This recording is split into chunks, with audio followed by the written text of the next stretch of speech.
Salute, bro. Salute. Yeah, man. I'm working on getting the screen up. Bear with me for just a moment. I'm No gonna share doubt. this. Do your thing. I put up a live, and then I put it in rotation as not the post. The other thing they do now on there. Okay. I hope it went to Facebook too. Hold on. Okay. Let me add camera. There you go. So I got you up there too. Save. Something both now. So there you are on the screen. And All then right. I need to share from MLB. All right, so we're in two places, bro. So got the game, watching the game over there. Yep. I'm gonna put this on a different tab. Oh, that pitch is nice. That was a Yeah, good pitch. it definitely is. Yeah, So I dropped the and we're live too, by the way, just to let you know. okay. Peace to the Mets land. Peace to all the Mets fans. Welcome to the New York Mets Lounge. Uncle Freezy and Meezy, of course. Jay Chosen, aka Ron Man, the Chosen One. And doing some play by play. Ryan Clifford with the flyout. Ryan Clifford Yeah, in the Ryan Clifford. Let me tell you, I put the lineup there in the post. Jay Chosen. Hold on. I'm gonna tell you it. you got an echo coming in. You got another tab open?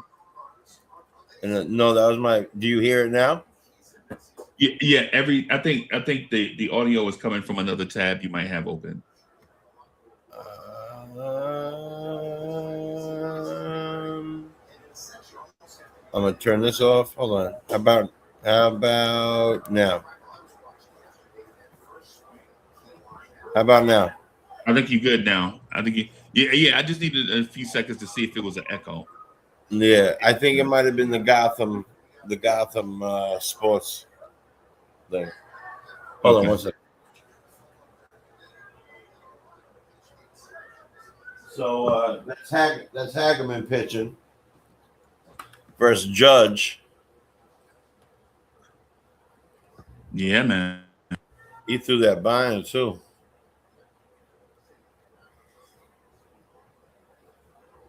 Yeah. That snuck in on him. It had some sneaky bite back towards the batter. Oh, oh. Now I got to remember that we're probably maybe a little bit of that. Oh, I don't know about that. Mendoza should get kicked out right now for that pitch. Go out there and get kicked out.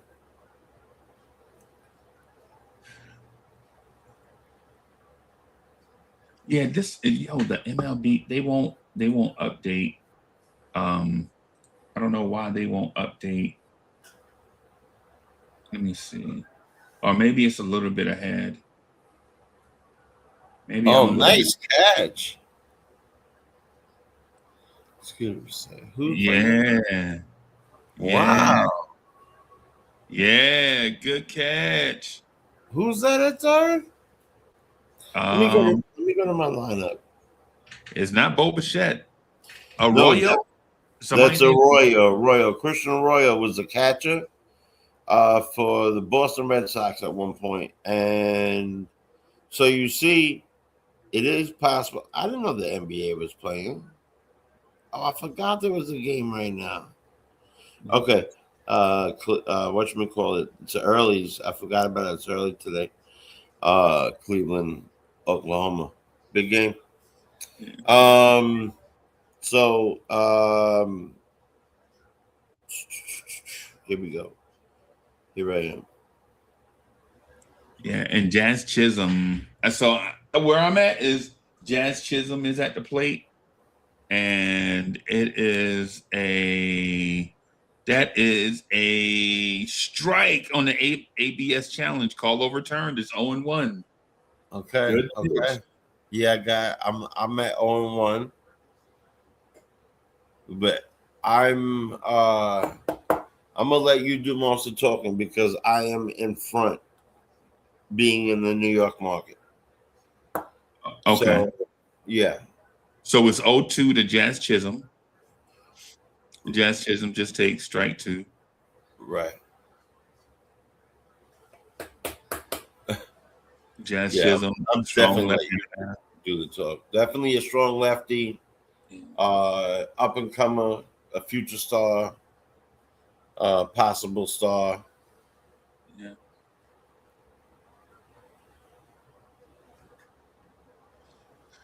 Yeah, 1-2 to Jazz Chisholm. Oh, okay, all right. Okay, that is a deep fly ball to center field, Yep, and Christian Pache runs that down in center yep. field. It's good to Now, see Chris, Christian Pache. yes, it's good to see him. He's a journeyman, Yeah. a young journeyman. Seen him on teams like Atlanta Braves, and he's definitely type of player who really gets into the dirt. He willing to get himself dirty on the field and play tough. Yeah. Michael K said something very interesting because I could only get the Yankees broadcast for some reason. Um, he said that so Vientos is in today's lineup. I want to tell you, Yep, I and saw. okay, so for the Mets fans out there, I'm going to give the lineup. Started out with Carson Bench, hit number 2 Vientos. I like that already. 3 was Torrens. 4 is this Young, a DH. Now Arroyo, who's a natural catcher, and then went to second base. Is so think about that. Yeah. He went to all those. He went started as a catcher, then went to second base. He's now playing third today. Ryan Clifford in left field Yeah. today because don't forget he's a first baseman outfielder. Yeah. Then Bruhan at second, Christian Bache at center field, and Kessinger today at shortstop. Yeah. Young played second base yesterday, by the way. Yes, yes, and today he's DHing. Yeah. I think he's probably still on that trip because they mix it up between all these leagues, the grapefruit leagues, and all that. What I'm looking for today in today's games, I'm gonna break down what I'm looking for. I'm looking for a solid outing, especially from Benj Vientos, from all of Oh, them, but he Benj threw the fastball right Vientos by and Young. Clifford. Benj, you heard me? Benj Vientos and Clifford are for me what I'm looking, you know, very deeply for. You see what they do. Uh,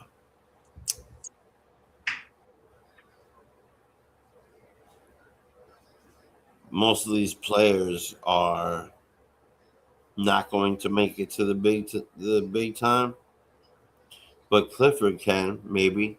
Vientos has and is, and Benj could be on a starting day lineup, and it's very interesting, Uncle Freezy, that he is leading off. Something I've mentioned in the past. If we Right. could push this lineup back with somebody who makes solid contact and moves fast, that makes the middle of our lineup much stronger.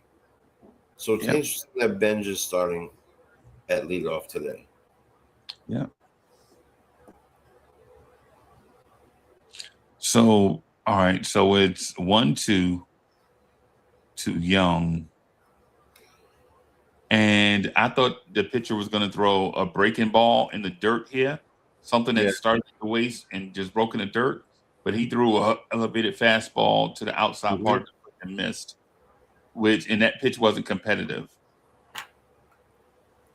And he threw another non-competitive pitch, and now the batter is it to the advantage in a 3-2 count. Take a look. Take a look. Yeah. Now he's got to go fastball right here. Yep. Now he had to go fastball. He gave up a There you go. There we go. There you go. So I saw that 22. I counted it 22 Mississippis. Okay. I was so excited. So I'm going to fall back because I almost said, hell yeah. Right? You know what I mean? And I didn't want to use, I wanted you to see it on your own. No doubt. But here's the thing: even with you being ahead of me, the sentiment is still the same. The Mets batter worked the count back to his favor and got a predictable pitch and hit a home run off of it. Yeah, that was the point that I was gonna make to you. That if our young guys can do this, if Brett Beatty can start doing that, now you don't have to worry about Beatty, Vientos, Mauricio. That's right. And Alvarez. That's right. And even more so, Young is looking good. That was off of one of their better pitchers. That's off of Gill. Yeah. So you know, I may here and there slip up and be like, hell yeah, or oh damn. Yeah. But like I tell you now, right now, where I'm at, I don't know what the count is for you. So it's 1-2. Yeah, right? It's 1-2 now, yeah. And Luis Hill just threw a breaking pitch for a strike that's fouled just about straight back. It's fouled just about straight back, not directly straight back. But basically, the batter was on that pitch and just missed it. If he got solid contact there, that ball would have gone at least in the gaps. He barely missed that pitch by maybe a millimeter. Completely agree. All right, so there's a non-competitive pitch Completely outside in the dirt, and now it's an even count. What were you looking for? That was a good pitch. It was a good pitch. But I don't know what he was standing. He got caught there looking like the Statue of Liberty, like he was holding the bat high like a torch. All right, here we go. Here's our guy Clifford. Oh, that was a nice pitch. Yeah, it was a change up that started high, but you still have look at his numbers. Ooh, he threw him a frisbee right there. He knows AAA, and for everybody, AAA batters usually look fastball. The major league breaking ball is different for them. Right. If he was sitting on that first pitch, that been in the third that ball would be gone. He'd still be looking for that ball if he was. Yeah. Well, that was heat.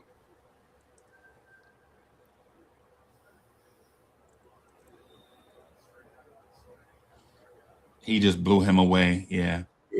96. But that's what you get with pull hitters. That's why pull hitters strike out so much. That ball was on that outer third to him. And when you pull yourself off the baseball, and that's what happens. See, the timing was right, the bat was level, and everything. He just pulled himself away from the pitch instead of hitting it hard the other way. Also, something that he's going to have to recognize is in the major leagues, especially righty versus lefty, they're going to challenge the lefties either on inside sliders or high heat on a regular basis. Yeah. Like right there. Well, you'll see. Yeah. You're going to challenge it. You have the occasional outside in the dirt or outside two-seamer.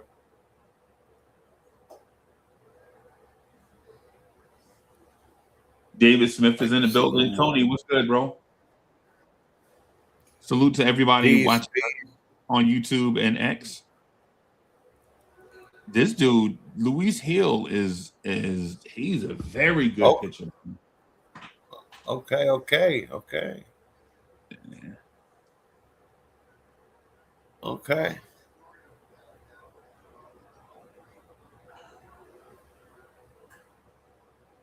All right. That was a nice stroke. Wait for Yeah. they got about 2-3 replays you'll see. So everybody knows I'm in New York. I'm a little bit ahead. I don't know where all you are. But I'm gonna leave it to Uncle Freezy to give out the pitch, the majority of the pitch counts and the swings because I'm a bit ahead. But forgive Yeah. me if I get excited over something that's really dope. Yeah, and I got both. I have that. I'm watching the MLB app, so Yeah, I'm with you on that part. It's just the broadcast part is I'm a little bit behind because of ESPN. So, yeah. but on the screen with us is actual the live part as it that's accurate, but the TV part I'm a little bit behind. So So I got you. So the on where we are, the guy just made the second. yeah, yeah, Okay, got it. yeah, yeah. So then they're with me and you when it comes to that. I got you. So what do you expect from Pache, bro? Look, he's he's a journeyman. He's a I expect so let me answer that and then I'm gonna give you what I heard earlier. I get out of there, get out of there. All right, Sabo. Um so this man has played about 8 years. Right. Um he's been with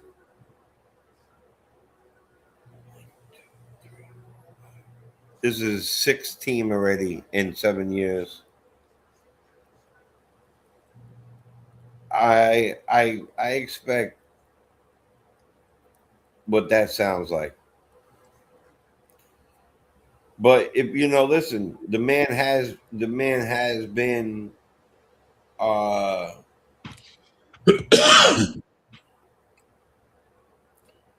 if I have to be completely honest here, and that's all we bring you is the honesty, I really don't see him. I see him pushing the other players, right? Because he's gonna play his backside off to try to make a team.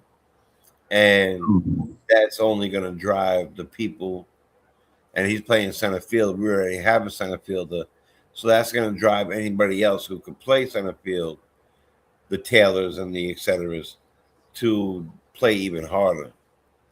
So, Right. um, for me, Gas.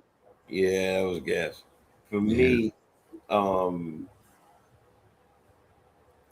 the more interesting. So Michael Case in the beginning of the broadcast because I'm only getting the Yankees broadcast is that um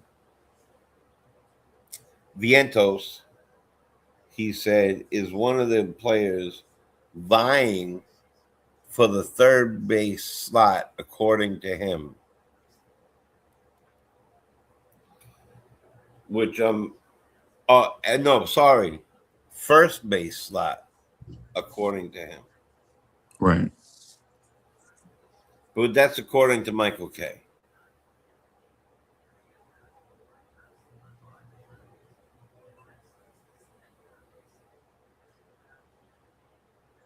Okay. Now, somebody interesting, because you know who I said the players of the game that I'm looking at are the obvious ones. the bench, Vientos. I want to see Torrens timing. And obviously Clifford. They're the guys I'm looking at today. Okay. Young, who's had a couple years in the league, a little cup of coffee in the league.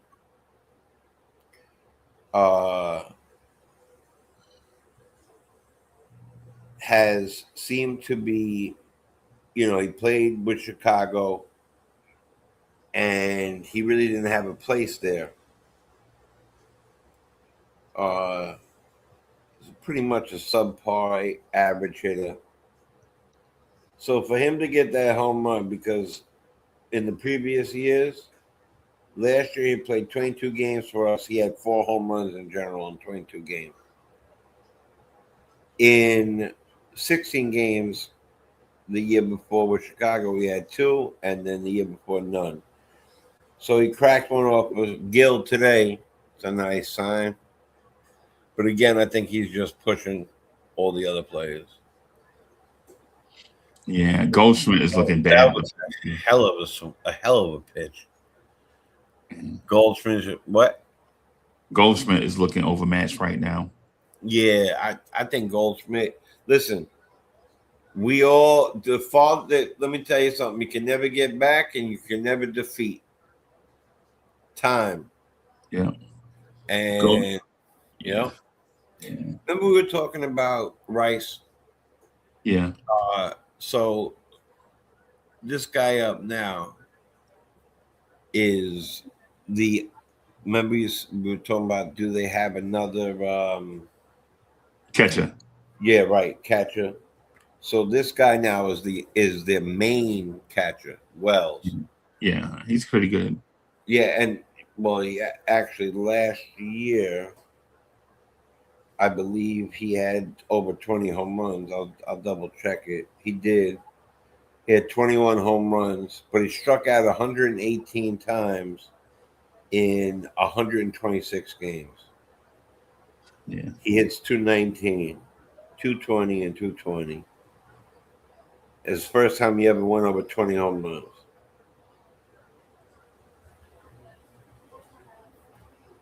Yeah, Yankee Stadium home run numbers, I generally, them in Coors Field, I really don't. Because I understand your point. Yep. Right. But 20 home runs being a Yankee is like 13 home runs for everybody else, in my opinion.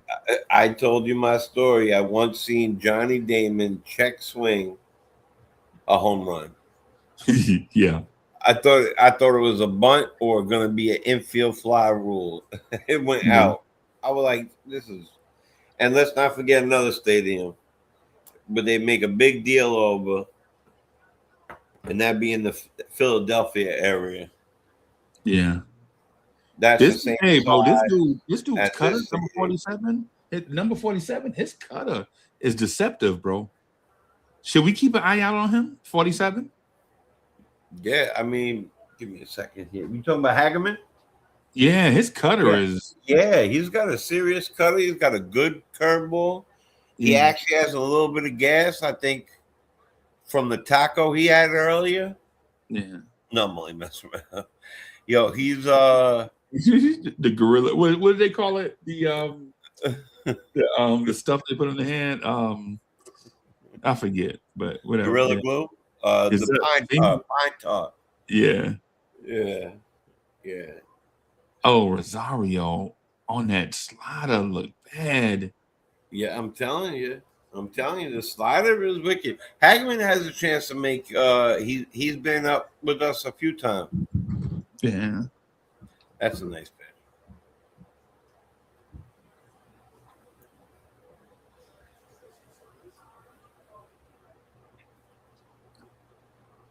I wish I had a beep, like a beeper on my coffee. Oh.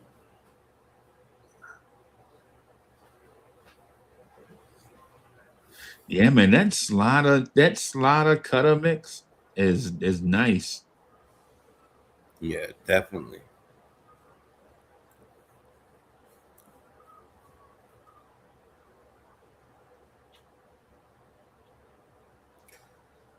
Okay. Okay.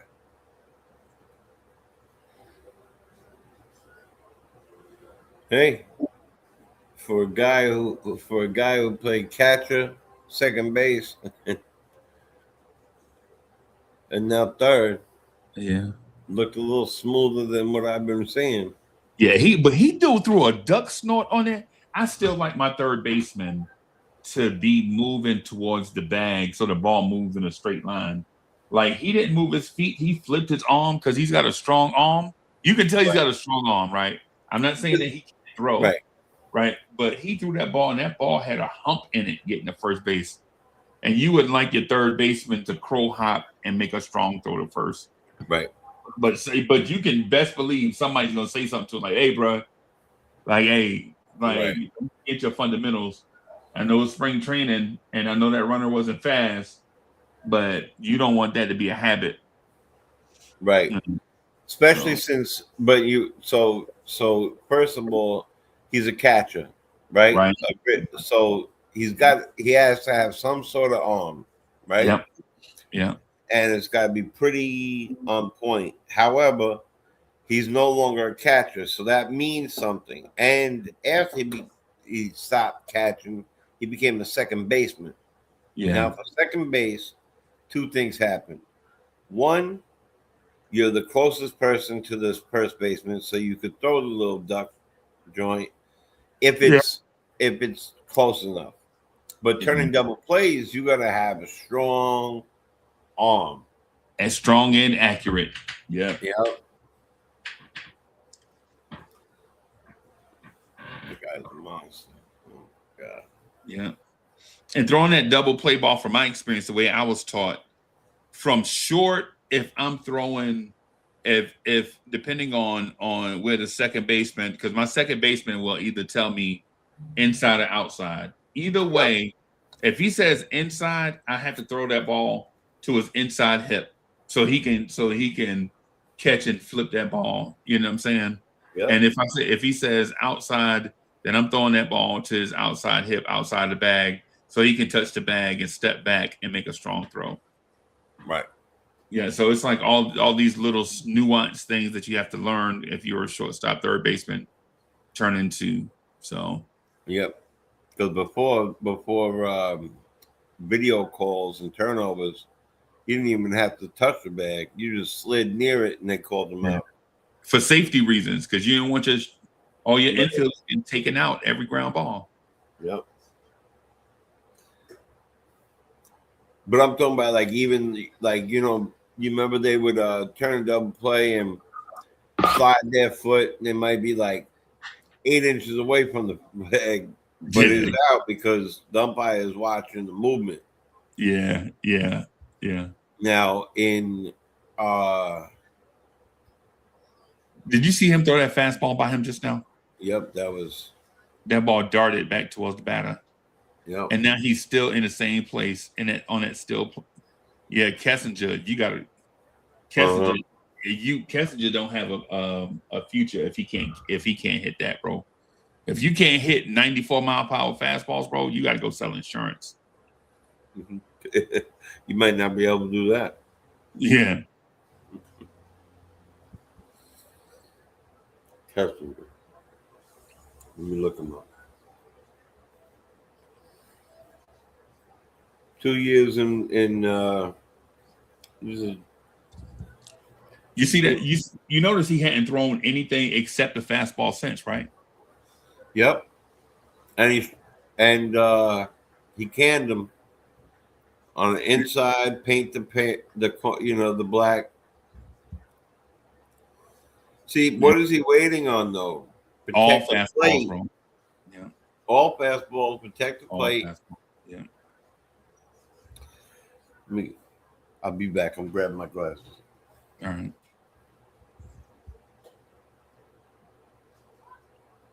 Benj is up.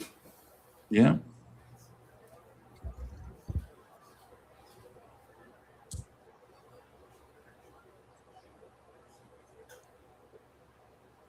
That changeup was nasty. Benj was in the on deck circle looking at fastballs. As soon as he stepped in the box, first thing he sees is a changeup. Same thing happened with him earlier. Then he threw him that curve. Yeah.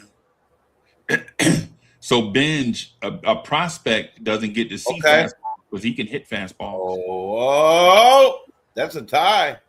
I don't know about that. Here we go. Here we go. Here we go. It's spring training though. Yeah, that was smoked. That was smoked. Yeah. That Oh, looked like a tie to me. they They ain't gonna do it. They're yo, not gonna do it. he's fast, bro. Oh He's my god, fast, hold on. though. Oh, that looked like a tie. I don't know why. Hold on. Yeah. Oh, he beat him. He beat him by a half a foot. Yeah. But he got around on that fastball and he beat the pitcher to the bag, bro. After he smoked it, he still the pitcher had him run as fast as he could. Oh, he was on the pitch limit. They're taking him out now. Got him so tired he took him out. No more. He was at a pitch. Yeah. We're gonna see about 22 pitchers today. Yeah.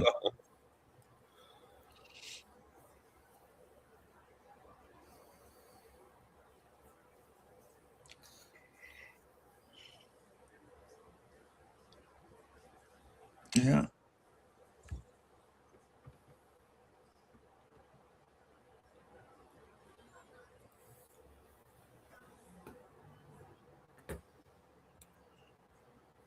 Where's the All-Star game at this year? Do you know? I can find out. I do know this. I thought it was Arizona. Again? Oh no, they just had that, right? Yeah, it seems like it seems like no. When you said that, I was like, damn. It seems like the All-Star game is always in Arizona.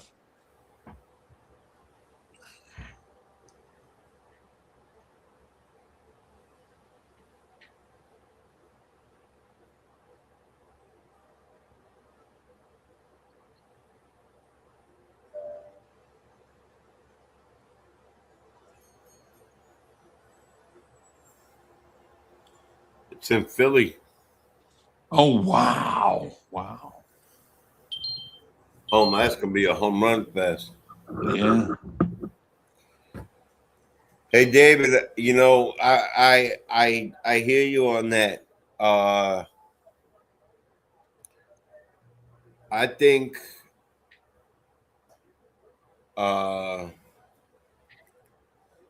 I think that you're spot on. We haven't replaced Alonso. There's no doubt about that there at all. They're working on it. I do believe that they will find the right one because they for sure don't have the proper first baseman. And I talk about this a lot. I can't go back in history. I'm not going to go back because all it's going to do is frustrate me over and over and over again that Peter Alonso not only is not our first baseman anymore, but would look fantastic in the middle of this lineup. And, you know, but as your other comment, just a wild card team, hey, the goal is to make the playoffs. Yeah. I like Pete's. I think we're more than that. Okay. Yeah, but that's because of pitching. I think the pitching will change things. I like the pickups we have at pitching.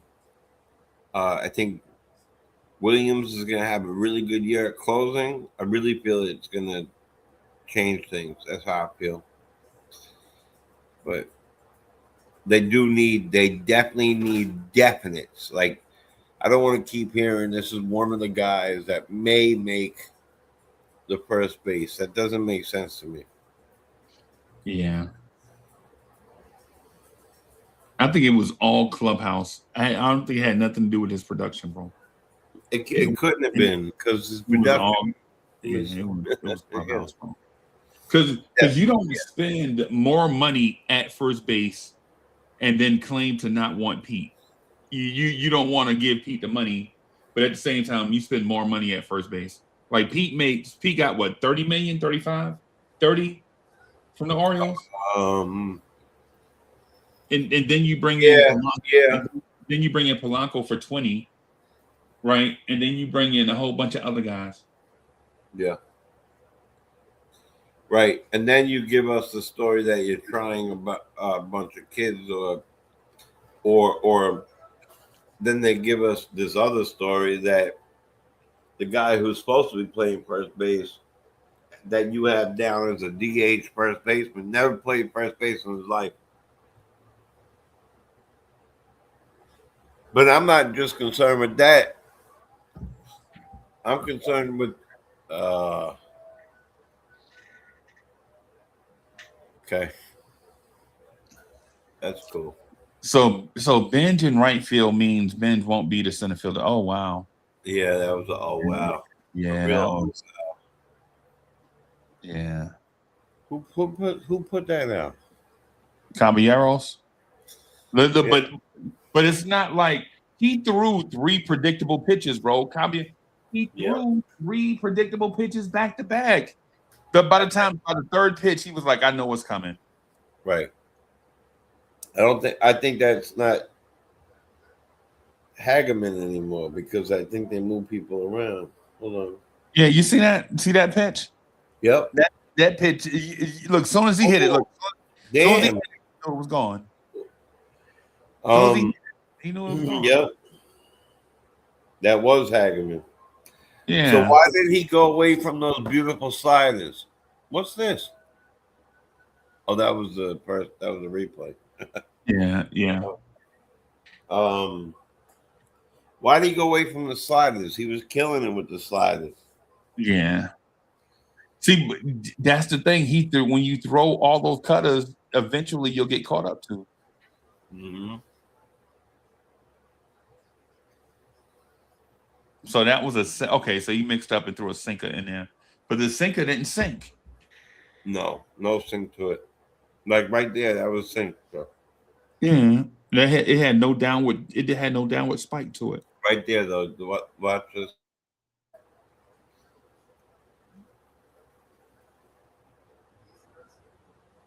Yeah, that's nice.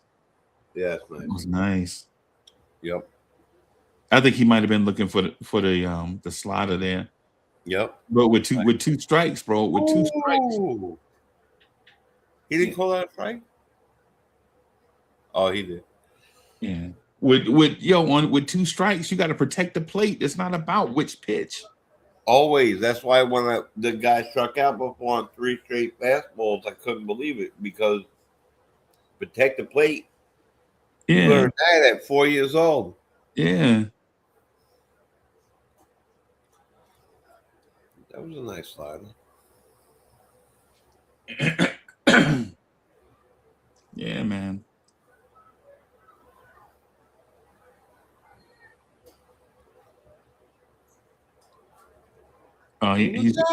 He's overthrowing now, bro. He'll be out next time.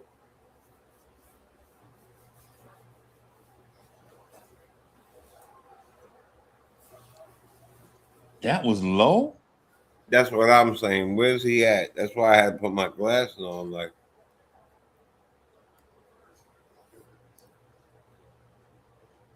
yeah, that wasn't even competitive. He wasn't even competitive to judge, bro. Nah, he was. It looked like fear. Yeah, like he was gonna crap his pants. Right, he was right. If I gave a home run to Calabios, what am I gonna do to this guy? Yeah.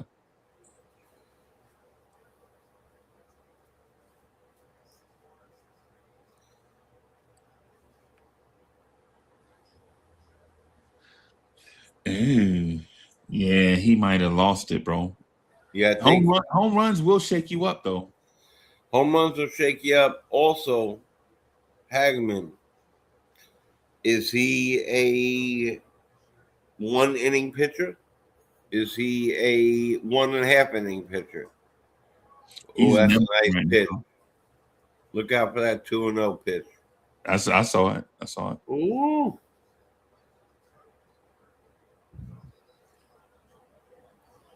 Here goes the guy that would have looked lovely in the middle of our lineup too.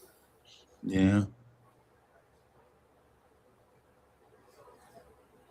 He's nibbling, bro. Look how close he is. Oh, that's a strike though. Look.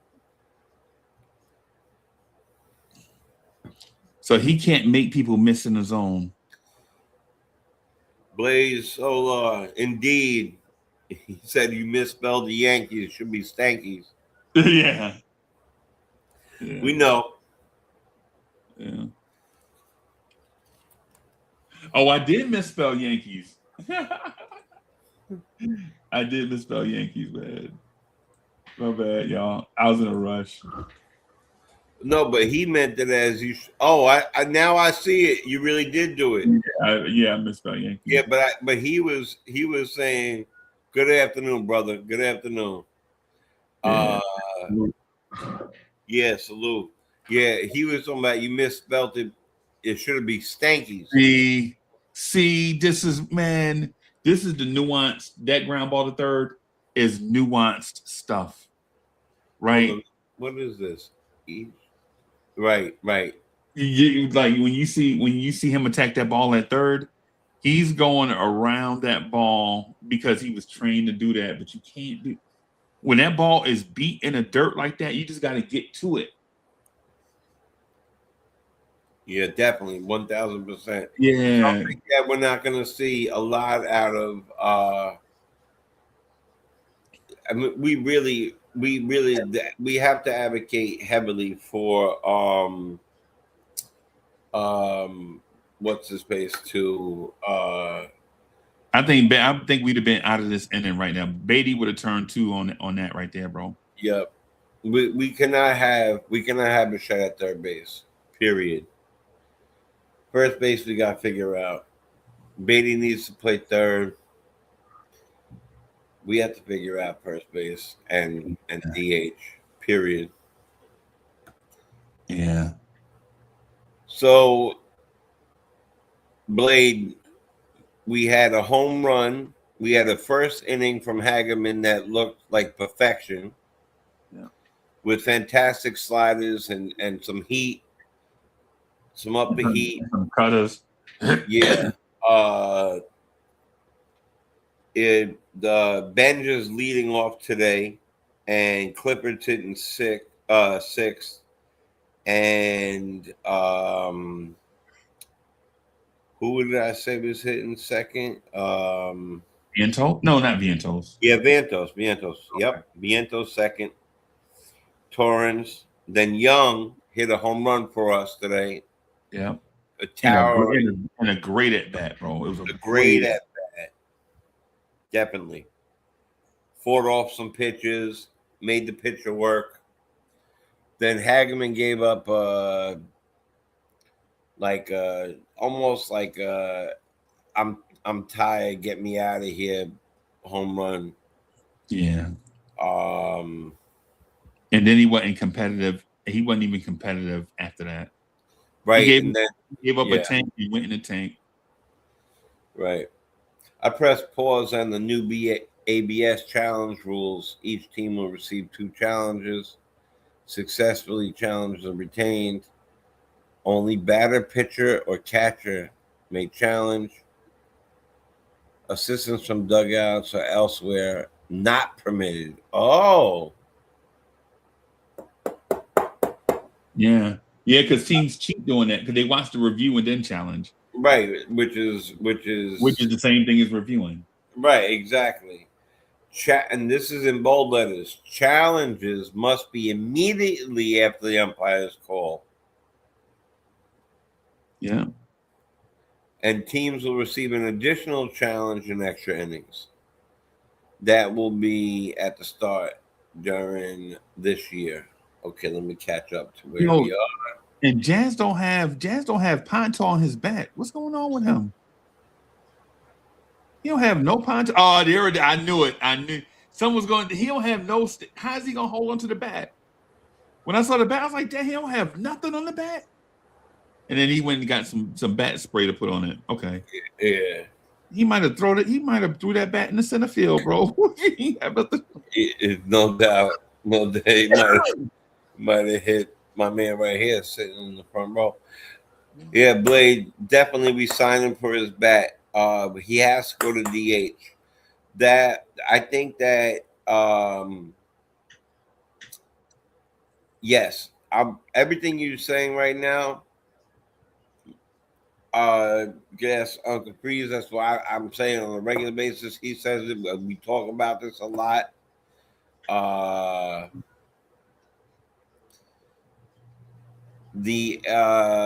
don't know if they're different from the regular challenge. I believe that's what the challenges are for this year. But let me get to one thing at a time. As far as Bichette, we definitely got a batter. He is a batter. He is a third batter, right? A 300 hitting, 20 home run hitting, a couple guys get on. He's going to single for sure, maybe a double, and maybe a 3-run home run. That's a good move as far as a hitter. He should be a DH. He is not a third baseman. Oh, God. Single. Come on. You got to run up on that ball. You can't just. Is this guy still in there? Or Garcia's pitching? Garcia's looking terrible. My God. This is that guy that picked up in the middle of the year, the middle of one of those signings. I forgot. I think Luis Garcia. Yeah, if this had been regular season, I think they send Judge. I think Judge goes. See, he froze. See how Judge froze? Yeah. There's no way you're gonna freeze on that ball. That first of all, that ball's 15 feet in the air above your head, and you're 7 foot damn near, right? Right. And then you have non-major leaguers at short and third. There's no way they're gonna make that play, even if it's 2 foot off the ground. And they were lollygagging. Yeah. So And then Ryan Clifford has an unproven arm in left field. So like all these things, like if this was a regular season, Aaron Judge would have just took off on contact man and scored there. But it's spring training, and he probably don't want to hurt himself either. So you don't want to pull something in spring training and then impact the regular season. But that 35 would have looked great in a Mets uniform. I'm sorry, Clay Holmes. Yeah. I agree. Clay Holmes would have had to wear number 83 or something, but that's okay. Whatever. He could have wore 183. As long as that guy would have been right there, I've been fine. As long as Bellinger would have been at 35. Okay. He would have had a. Oh my God, Paul Goldschmidt! What the fuck? What are you swinging at? Yo, this dude. Wow. Goldschmidt he is washed. No, he looked like he looked like he's done. He looked like SpongeBob on that, bro. Yeah, no doubt. Oh my God, Paul Goldschmidt he's washed. Bro. Yeah, and again, boom, bye. And he looked like he looked like Pete. When Pete, and I'm not crapping on Pete. I wish Pete was here at first base right now. Believe me. But when Pete would chase some of those outside ones and just kind of walk away, yeah, Blade, I agree with you. But from all accounts, yeah, he is a major dugout guy. So if being a major dugout guy and team player, does he acquiesce to the team saying, "Hey, look"? Because if I'm the Steve Cohen or Stearns or even the coach, I walk up to him. I say, "Hey, look, man, you're gonna be the best third hitter in New York on the biggest stage, but you're remember we gave him a 5-year million incentive to buy out. But if he really plays horrible, he ain't gonna buy out. So he doesn't want to ruin a legacy of being known as a great clubhouse guy, a lifetime like 300 hitter. So if they go to him and say, "Hey, listen, Dante, I want you to play DH. I want you to hit third every single day. You could save your body that way. You could play longer that way. You could hit 300 longer that way." Because if he does that, then we can make moves. Because I think we're gonna in the middle of the season. I think if Simeon's not doing anything, we either bringing somebody up or making moves. If Clifford is playing today, I don't necessarily I don't agree that it would tank his market value necessarily. What would tank his market value is him making 412 errors at third base. Yeah. So you got it's kind of like oranges and tangerines opposed to oranges and apples. You know what I'm Yeah. saying? Yeah. I would say this though about the Bo Bichette thing. I Yeah. think it does hurt his free agency value if the Mets ask him to be DH only, and it's like a weird, awkward situation where he can't play third. You knew when you signed him he wasn't a third baseman, right? And then he comes to the Mets and bats 330. You know what I'm saying? In a lineup where he's heavily protected, right? And then, you know what I'm saying, you ask him like, hey, bro, I know you're batting 330. I know you have 20 home runs at the All-Star break, but could you just please be DH only? And we're like, and he's gonna be like, yo, why would I be DH only when I'm fully healthy? You have to give me time to learn the position. This is my first time there. I know I have 14 errors by the All-Star break, right? But I'm learning a new position, and you guys knew I was a second baseman, shortstop when y'all signed me to play third base. Well, But then they're gonna have to move him to second base then instead because hold on, let me finish. Let me finish my point. yeah, go ahead. Finish that. My point though, the point that I'm getting at is you don't want to have him be no doubt gonna opt out after the All season right. and then be looking for a guy. Okay, I see you. All right. All right, Terrence, baby. Terrence. Terrence, baby. Terrence. Sorry to interrupt you. Go ahead. Home runs are interruption Word, yeah. worthy. Go ahead, brother. Yeah, and Terrence hit a fastball that was out of third and to straight. Okay, I see you, Terrence. And Terrence is thanking God. He's like, thank God. But yeah, the thing is, I think you got to give Bo Bichette. Yeah, I think you got to give. Yeah, you got to give Bo Bichette grace at third base. You know what I'm saying? Just like you got to give Beatty grace to whatever his position he moves to. You got to give Polanco grace, but at the same time, you just hope it click. And you don't want to piss off everybody when you know everybody is in transition. Right. So Blade, Terrence just hit a home run to a deep part of center field. A beautiful stroke bank. Now it's a 3-0 count on Young, who had a home run in the first inning. Yep. The move is this. The move should be what's best for the team. I know that Bo Bichette, that's a walk to Young. That means that whoever's coming up now, and then we'll have Clifford. And I'm looking forward to seeing that. I think right now is Yo, and what's the name likes this? Arroyo's up now. What do you say? What's the name likes this Jared Young kid? The GM. They like guys like this, like Jared Young, bro.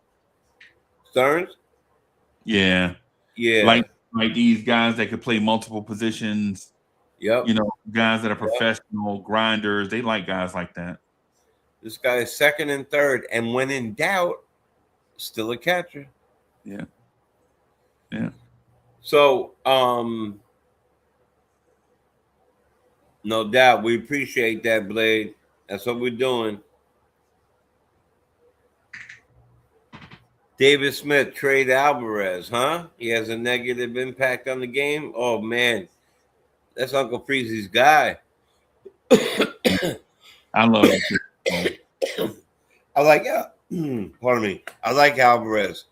He's had a misfortune of bad hands, hurt hands. But he's got pure power. And he's got to take care of it. His body has to, he's got to do something with his body, bro. He's got to be, he's got to be, bro, when you're 5'11, what 5'11, 230, whatever 5'5", 290. Yeah, when you're, man, you got to take care of your body, bro. Yeah. So David, I'm gonna get back to Blade in a second, but David, I'm gonna say this, Dave. I'm gonna give Alvarez a chance because I agree with you. Terrence throws out people like Benito Santiago, bro. He throws out people like it's nobody's business.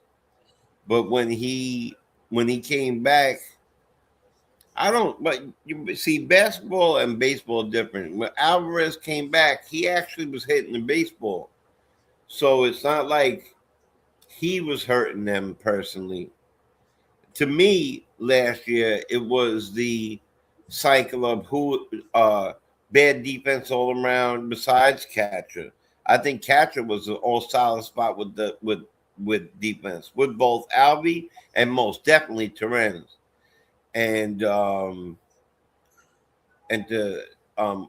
Blade, we appreciate that. He says you guys are our play for play guys from now on. So we appreciate that for sure. Thank you, Blade. And we have the game playing on Discord too, by the way. Yeah. Oh yeah. Oh, did we? Oh, I didn't even know that. Yeah. I'll put the Discord link up here too. I'll put the Discord link in the chat. For those that can't watch it, I'll put the Discord link over here.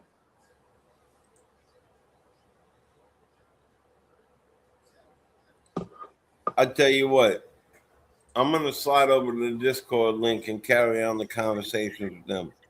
Yeah. Okay. And then I'm gonna slide back here. All right.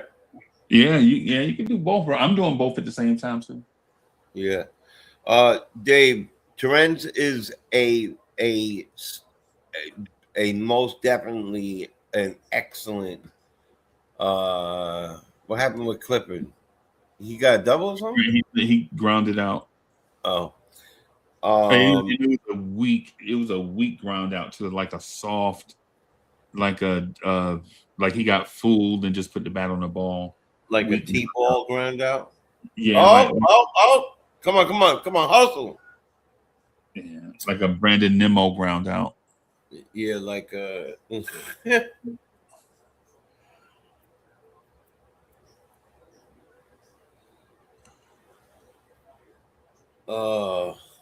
yeah, Jazz can play, bro. You know the best thing though, Dave, that you get a guy whose defense is 99, the top percentile in Terrence, and then you put a guy Alvarez, and also Terrence is going to hit 250. If he played on a regular basis, to get you about 12 home runs, maybe 10. If Alvarez could stay healthy, he'll get you 25 to 30, and he'll learn from Terrence to call a better game. Yeah. Alvarez is still a young catcher. That's the difference. Like Alvarez is an extremely young catcher. Like catchers, generally don't start in the majors until they're about Alvy's age right now. But Alvy has been starting in the majors because he's a prodigy. That's the difference. Like most times the catchers you bring up are going to be either first round pick college catchers, right? Or a catcher that's been around in your organization for years. And because guys generally don't stick behind the plate, guys don't stick at shortstop and they don't stick behind the plate. Right. Yeah. And so if a guy sticks behind the plate, you know what I'm saying? You got to give him some time. Yeah. Oh, look at it. Look at the. Oh, Lord. Oh, man.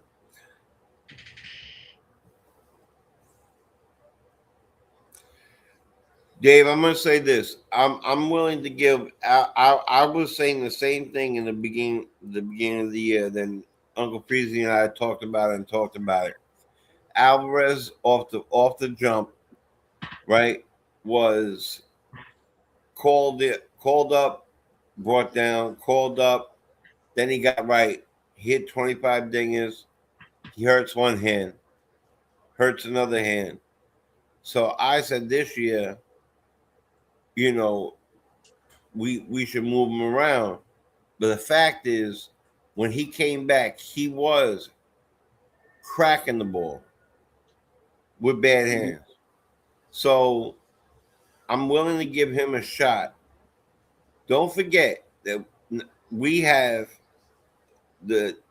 almost the top 10 best farm system, including catchers, plus Terrens. Plus, we have a wealth of third basemen that we could trade that could fit into people's lineups right now.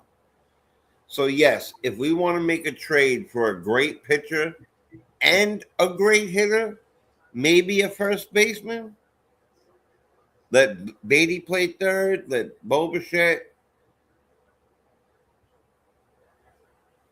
DH.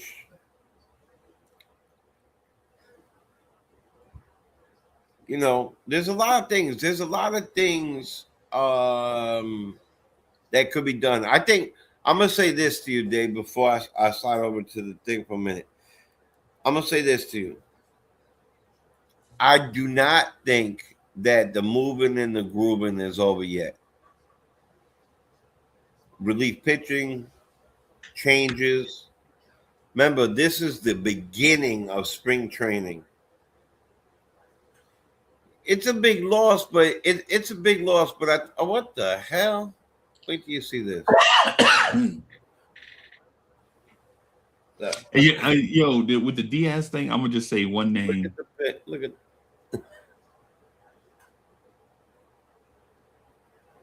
bro. What was that, banana? Yeah.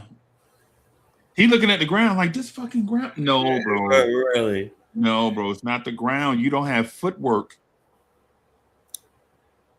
Listen, is he the best reliever in baseball? For a short while there, he was. Let's see him do it. Let's see him repeat it. Let's see what happens. I think Dylan Ross is gonna make people forget about Edwin Diaz. Yeah. That's a name. Devin Williams? No, Dylan Ross. As a closer? No, listen, hear me out.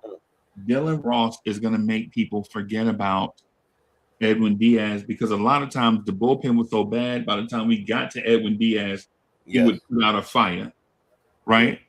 But when you bring in a Dylan Ross and everything is not helter skelter by the time you get to Edwin Diaz, what if everything is what if you bring in Devin Williams and there are no runners on base, and the Mets still have a 2-run lead, as opposed to or the 4-run lead or whatever it was.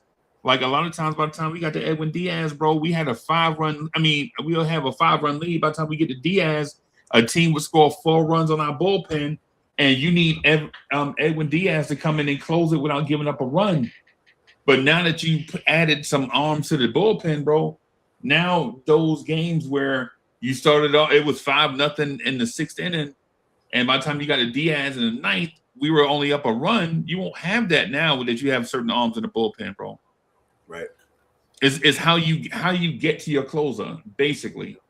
Like how do you get to the closing situation? I think it'll just be different. Like You because always need a setup man. You always need a really good setup man. Period. yeah. And that's what we thought when we got the other Soto and the other guy. They were both closers, so they should have been formidable setup men, and they weren't. But they were So not. I agree with you with Ross that would be a big. You talking about Gregory Soto? Remember, Gregory Soto was supposed to calm down. He was a 101 pitching left-hander that you never see. That was a swing. That's rare. That's rare as hell, and he did that. As far as that home run that Williams gave up to Pete, one of the best times of my life. I couldn't believe it. I was jumping up and down. Yeah. But best believe that Devin Williams was one of the best closers in baseball that year, and was shutting us down in every other game. And thank God Pete reached out for that. But Williams is still one of the best closers in baseball, and I have big faith in him. I have to have big faith in him. Lambert is another name you could throw in for a future closer. Look, there is a lot of our farm system and the tradable pieces that we have now. We have tradable starters. We have tradable third basemen. We have tradable DHs. We have tradable across the board. And plus and up and coming farm guys. So yeah. But plus too, a team generally doesn't have a reliever, a closer for 10 plus years. If you would have re-signed Edwin Diaz, you would have legit been pressing up against 9, 10, 11 years as Diaz is your closer. Yep. Right? You know what I'm saying? That rarely happens. That's Joe Nathan closing type situation. Trevor Hoffman with the Padres type scenario. Like it rarely happens, bro. He left. He didn't want to be here. You know what I'm saying? This Edwin Diaz had the opportunity to resign with the Mets. He didn't even get the Mets a chance to resign him. He going, bye. He didn't even call back. Yeah, Edwin Diaz left. He gone, fuck him. Yeah, fuck him. Yeah, big time fuck him because he didn't even call back. Yeah, that's a big difference. And that's the difference between Pete. Pete asked for the money, deserved the money, and we said to Pete, fuck him. Yeah. That's the big difference. But this guy said fuck him to us. Yeah, so Edwin Diaz put his middle fingers up, and so he said, peace, bro. Fuck him. Yep. Live ball. Nice out. Yeah, so, Dave, what I'm talking about is not the trade deadline. I'm talking pre-season starting. We still have plenty of moves under our belt. Plus, don't forget, during the preseason,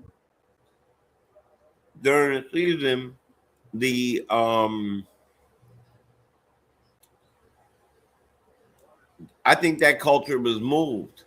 I think that culture was Pete and McNeil. Yeah. And Noodle Arm Nimmo. Yeah. I don't think that Nimmo necessarily was a bad part of that. But yeah, if we do it, I'm talking about before the season. I'm not trying to get fleeced at deadline. You know how that works in every sport.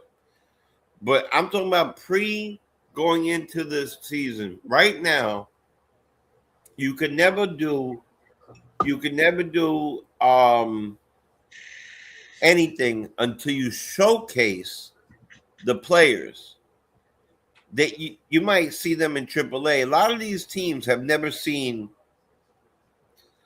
Clifford or like Ronnie Mauricio at a good long stint or whatever. When they see him and he's doing something, or they look back at tape for him from last year, we can package people Like, is Senga gonna be hurt again, or is he gonna be the real deal? If we're not happy with all that stuff, I think he's the real we deal. gotta go. Look, Diaz, he could have asked for the minimum and a counter offer for the Mets and make LA pay more. Diaz was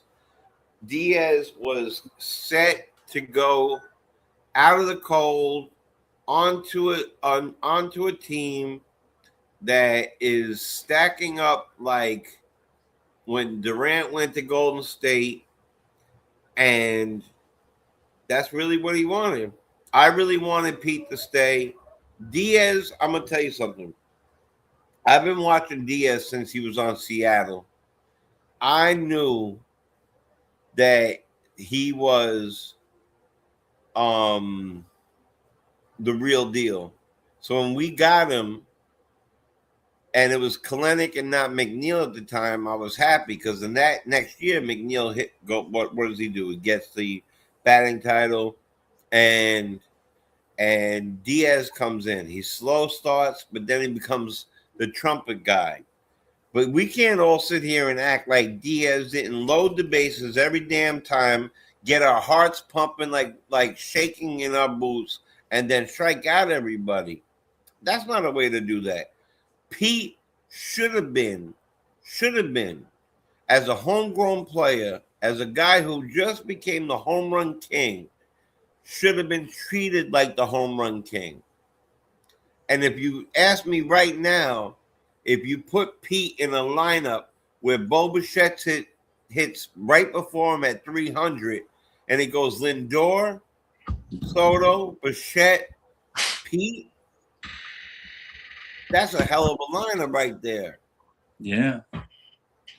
So I think that you're going to see a lot of things shape up. We have a guy Ewing down in the I hope he wears number 33, who is the absolute beast. So yeah. Yeah. Wait, Pete Jose Reyes got interviewed, right? And he said that he knew Pete was leaving by his last interview. Yeah. That outgoing interview. They said, "Are you going to opt out?" He said, "Yes," without even thinking. Yeah. Right? Yeah. I also was okay with losing Noodle on Nimmo. We didn't win. Let me ask Dave and everybody else. Tell me what we won with Pete.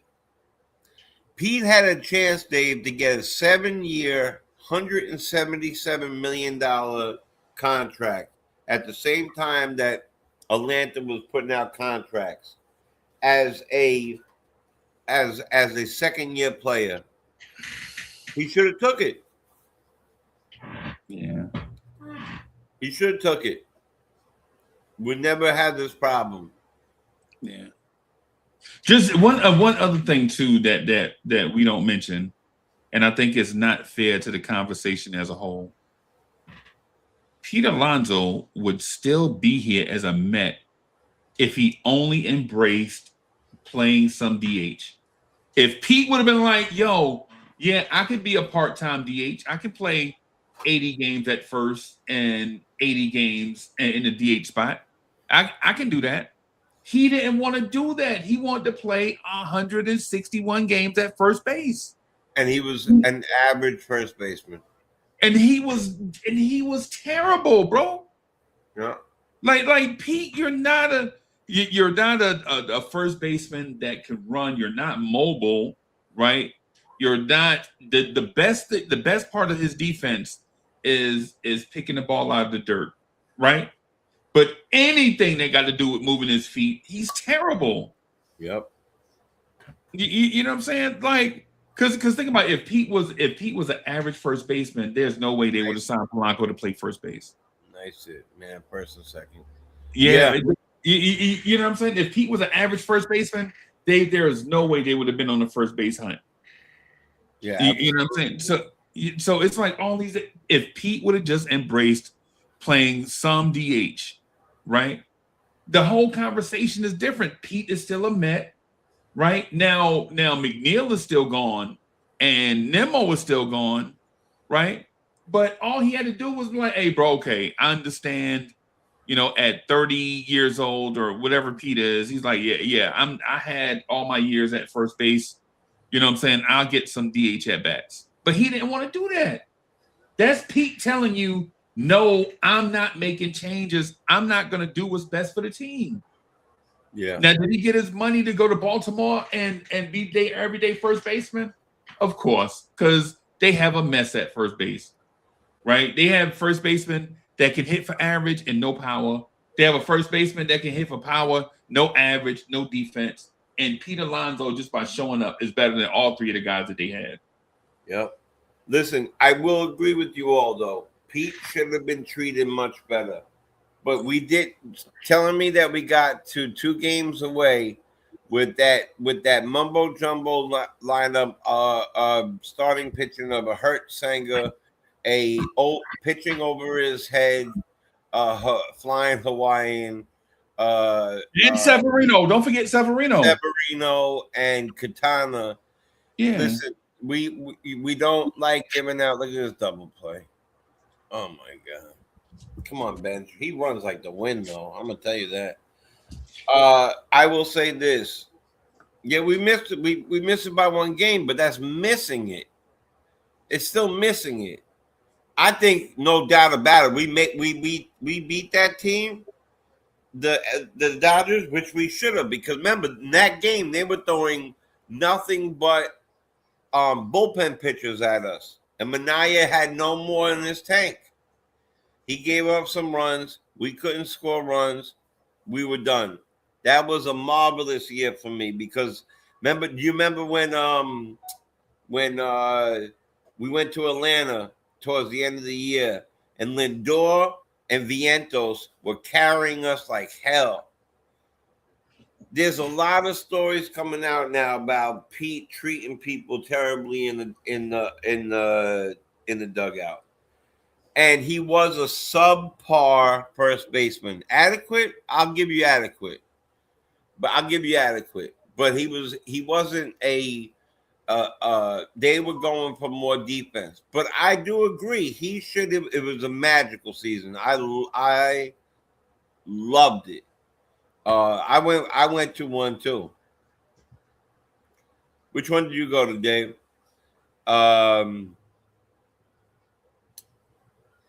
Now, Blade, I think that they looked around and Pete, for me, if Pete says what Treasy just said, I'll do half the year at first base, half the year, at DH.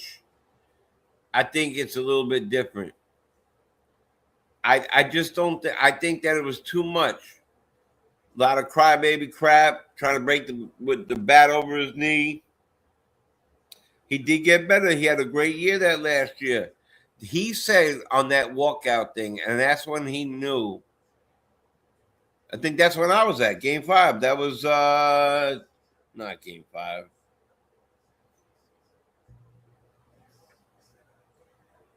Game 5 was away, I think.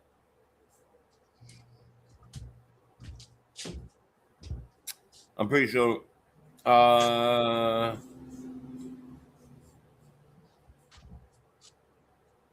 Right, because Game 6, we went to Game 6, right? Yeah. Yeah. I was at the 3rd or 4th game.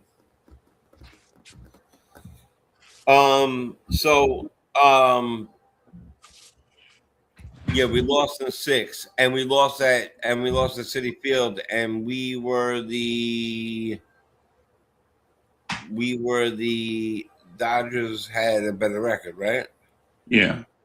Yeah, so you must have been at Game 4 or something like that, Dave.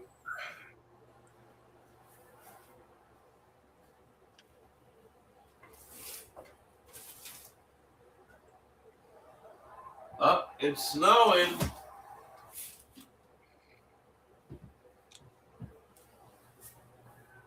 everybody in here from New York, you know that snow coming.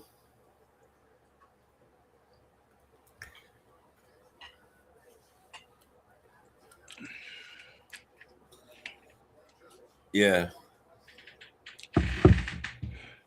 I was at 2 of them. I was at 4,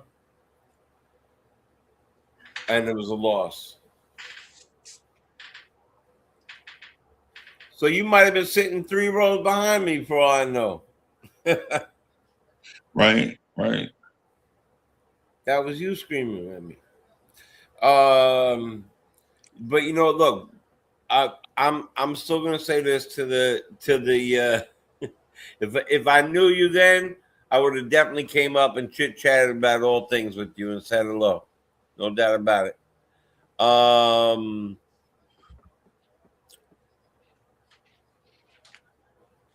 I think that we need to start doing things a little bit. Definitely, man. Definitely. We might not agree on it. You know what though? The best part about baseball is like it's like a more family, more home, more heart orientated. It's easier to talk to. Yeah. Talk about and talk with. Oh, good man. This dude Cody Bellinger's bat is fast, bro. Yeah, you know what? Fast, bro. I want to believe that, and I do believe that Cohen is not caught up on the casinos and making the whole place into condos and amusement stuff. No, don't believe that hype. The man wants to win. His father-in-law, who's a super rich man, is even a bigger Mets fan. And bro, you know why? Mike Brown's definitely more frustrating than Mendoza. Yes, that's true, but Mendoza's starting to frustrate me too. So I agree. But the reason why the Cohen thing doesn't make sense, is because even if you build casinos and make $1 billion, say in 4 years after it's built, because you're going to spend about $600 million to build it, and then you make $1 billion in the 5 years following. So that means the commitment over 9 years is you make $1 billion, right? Since he's been here, before signing anyone this year, he spent $1.4 billion on payroll. Right? Since he's been for 4 years, not counting this one, this is the 5th year, right? The previous 4 years, he spent all that money on payroll, committed to all that money, and then went out and got you Bo Bichette. Right. And then and Polanco and right. Right. The one thing a Mets fan can't say is that Cohen is not committed to spending money, and they just built the brand new practice facility, or building a brand new practice facility in Florida, and it's going to build one in the Dominican Republic that's identical to it, right? Those are not making him money every day. Those are investments for him to make money at the big club. And think about the Dominican one. That that because of the economy and all that, you think he's going to be charging like $50 a ticket, $100 a ticket? No, it's not going to be that way. No way. No, and he's building that thing, which is creating jobs, and it's creating jobs in the Dominican Republic, bro. Right, lots of jobs. Yeah, man. So when people say stuff like that, man, I'm like, come on, bro. Yeah, I agree. The national narratives about stuff, bro, we got to get that stuff a break, bro. Yeah, people fall into traps. It's all traps.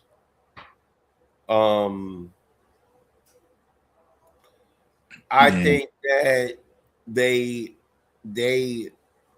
spent like hell to get Soto, and after they spent like hell, no cat talk in the Mets unless it's a cat running across the field. That whatchamacallit, you spend like hell on a certain product. You want the quality. Did they make a quick move to say, okay, we got to get somebody quickly. Polanco hits 26 home runs last year. He's on a team that was filled with a lot of good players. Yeah. And then you tell us he plays first base and then plays first base. I think he's more equipped to play third than he is first. Maybe that happens. But I still like to see Beatty over there, which means that I'm not quite sure that if Simeon even makes this, there's going to be moves prior to the beginning of this year. Yeah. We had to come off of somebody, just like Texas did. So we came off of Nimmo, and we got a guy who once hit 49 home runs and hits 35 and 29. If he could do that, well, you could say goodbye. You could say goodbye to Polanco, because I know that what's his face will play DH. Yeah. Or play third base, and Beatty will play third base. Yeah. If Simeon's playing hard, then bye Polanco. And let's go and get the people we need. I'm telling you, trades could be made. Tatis could be here. There's a lot of people out there on different teams that, like, for a long time, I want to take advantage of Oakland. They had a lot of up and coming players. I like their center fielder, bro. Yep. Lawrence, whatever his name is. Yeah, no, I use them all the time on my betting thing. But they cut cute, so whatever his name is, he's a beast. Chandeliers, he's a beast. But you're not gonna get that no more. But there's plenty of other players out there right now that are definitely available for the right price. And that right price, I would have that, but that was the move to be made. Vlad Guerrero, when he decided that but you know what? Schwarber was never going to come here. Yeah, Schwarber wasn't coming here. That was a pipe dream. Yeah, Philly can't afford to lose everybody, bro. Like, they can't afford to lose everybody and be competitive, bro. Right, and let's not forget that it's the smallest ballpark in all of baseball. Yeah. And for a left-hander who hits the crap out of a ball, and that's all he really does. Yeah. You stay there. You don't come here. And he's a high on base DH too. He's got a good on base percentage for DH, which is rare. Right. Remember, he was a first baseman. Remember, he played outfield. Yeah. His value didn't go down. So my point is this. We didn't win anything with and his average is starting to get up now too. I'm gonna tell you this. We thank you, Pete, for everything you've done. You were one of my favorites. You're my son's favorite. Now, was his favorite before. His all-time favorite is David Wright. But he's not here no more. So I can't look at it. It'd been great for the middle of the lineup, just like Cody Bellinger would look great in the middle of the lineup. I like Tucker, but he wasn't worth $800 million. I'm gonna keep it real with you. I love Soto, but because of his defense, he's not worth $800 million. Nah, man. He's worth $600 million. Only one person in baseball is worth that type of money. Yeah. But they're not worthless, Dave. They're memories and memorandum. They're like you're gonna have that in your head on the regular. Memorandum's not a word. Memories, not the word for it. They're memories for you. Soto's worth 500, 550 max. I'm full agreement with that. What messed us up is that we had to outbid the Yankees and the Dodgers, and especially the Yankees. And we did. And he chose us because we gave him the box. Yeah. And because we we treated his family well and went to his house and talked to his mom and all that. But one of the other things too is, what would you feel like right now if you know you lost Soto to the Dodgers? Right now, y'all would be killing Cohen if Juan Soto signed with the Dodgers or the Yankees, right? Yep. But the fact that we signed Juan Soto staves off all of that. We criticizing Cohen for no reason, bro. I think it all comes down to Pete Alonso didn't want to play DH. We needed him to be a DH so we can add more defense, and y'all knew it. Y'all knew the defense had to be better, but Pete didn't want to do that, and he gone. He gone. Yeah, and there's no disrespect to us as Mets fans, because I like Pete also, but I also know that it was time for Pete to be a full-time DH, and he didn't want to do it. Yep. Or at least a part-time this year and a full-time next year. I agree. See, the thing is you can't organize your organization with prospects if you know Pete is going to be an everyday. What do you do with Ryan Clifford then? Right, and Jacob Reimer. That's a great point. You know what I'm saying? You can't organize your organization if you know Pete is stubborn at first. And not only that, but the more you give, the more money you give to this. What's this?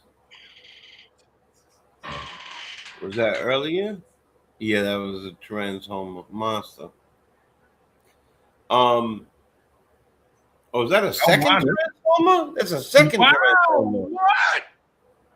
Yo, that's a second Transformer. Yo. That's not Terrence, is it? That's Terrence? That's Terrence. What? Babe Ruth. Babe Ruth. Bro, all of a sudden he Gary Carter. Yo, bro, he's Gary Carter. Terrence hits another home run to right field, no doubt about it. And oh my God, his apple power is when he extends his arms, bro. He's dangerous. Yeah, it's true. Hey, listen, they're gonna give Alvarez a chance. They really are, but I feel very safe having this guy as our backup. Yeah. You think players they might have. They also might have resented the fact that Soto didn't want to jump around and take pictures and put up slippers or OMGs at the end of the thing. They might have. Right. Pete, yeah, they might have resented that, but at the same time, let me ask you something. Do you think that Pete was doing nothing to not get the extra money? It was only 5 years. He's a little bit older. And there's talks about problems in the thing. Do you think he was doing nothing? This guy has nothing but money. You don't think he'll give him an extra $20 million to the contract? No, that's not even. I don't even think that's valid. Plus, they never won anything with them. But here's the thing. But listen to this. In 5 years, $30 million is going to be nothing. Right. In 5 years, $30 million is going to be like $17 million. Plus, he would want that. He would want opt-outs, instant opt-outs, like next year. You know what I think it's about, and I don't think it's spoken. I think Pete wanted to be the everyday first baseman and a no trade clause. That's what I think Pete wanted. I think he wanted to finish his career. I think Pete wanted to get number 20 retired up in the thing with David Wright and everybody else. And the Mets, yeah. And I think Pete wanted to be the all-time best Met position player, right? And so do we. But you can't be that if you start DHing. If you start DHing, it diminishes your value, and it makes you tradable. And Pete wanted to stay a Met, and the Mets didn't want. The Mets need to win a World Series. They don't care about who number gets retired and all that stuff right now because we want, bro. I would take all them fucking numbers down right now if you can guarantee me 3 World Series. I would take Tom Seaver's number down if you can guarantee me 3 or 4 World Series in the next 10 years. right? As a fan, Yeah. right? But some people are more concerned with their legacy. Ooh. Clifford hit one long deep. Opposite field. Hey, what's up, Joe? Thanks for checking in. We're doing a little play-by-play. We're doing a little talking some Mets. We're doing, all that. You know what, though, Dave? They did. And Remember, as much as I wanted them back myself, like, believe it or not, I was the biggest Diaz fan. But every time he gave up the base loader, then struck them all out, my heart couldn't take it. So I have to live with that.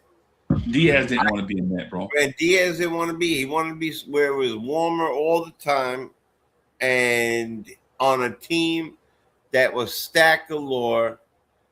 And we can learn one thing from them, though, that I think that we need to start doing more of. And that's deferred money. I think if we can do that, we will have much bigger names. But look out for the big trades. Look out for the big trades. Believe me, before the season starts, I really believe it. We have a wealth of a lot of things. Jay, let me. I'm gonna say something to you, right? I think you just shot me the gas, right? I think you just shot me the gas, and I just want to say it.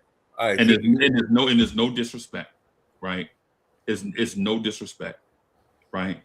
But Mets fans, we don't like deferred money, bro. Right? The Mets fans despise the deferred money thing, bro. Bobby Bonilla? Yep. Every time Bobby Bonilla Day come up, everybody and their mama get up in arms, bro. Yep. About Bobby Bonilla Day, and it's only $1.5 million. Right. Bro, when you and I think about when you're 65 years old, right? Yep. And we're still paying deferred money to dudes in their 50s. How you be feeling? Like on July 1st. I totally hear that. July 1st. Think about July 1st every year when you're 65, 66, 67, 68, 69, 70, and we're still doing the Mets Lounge.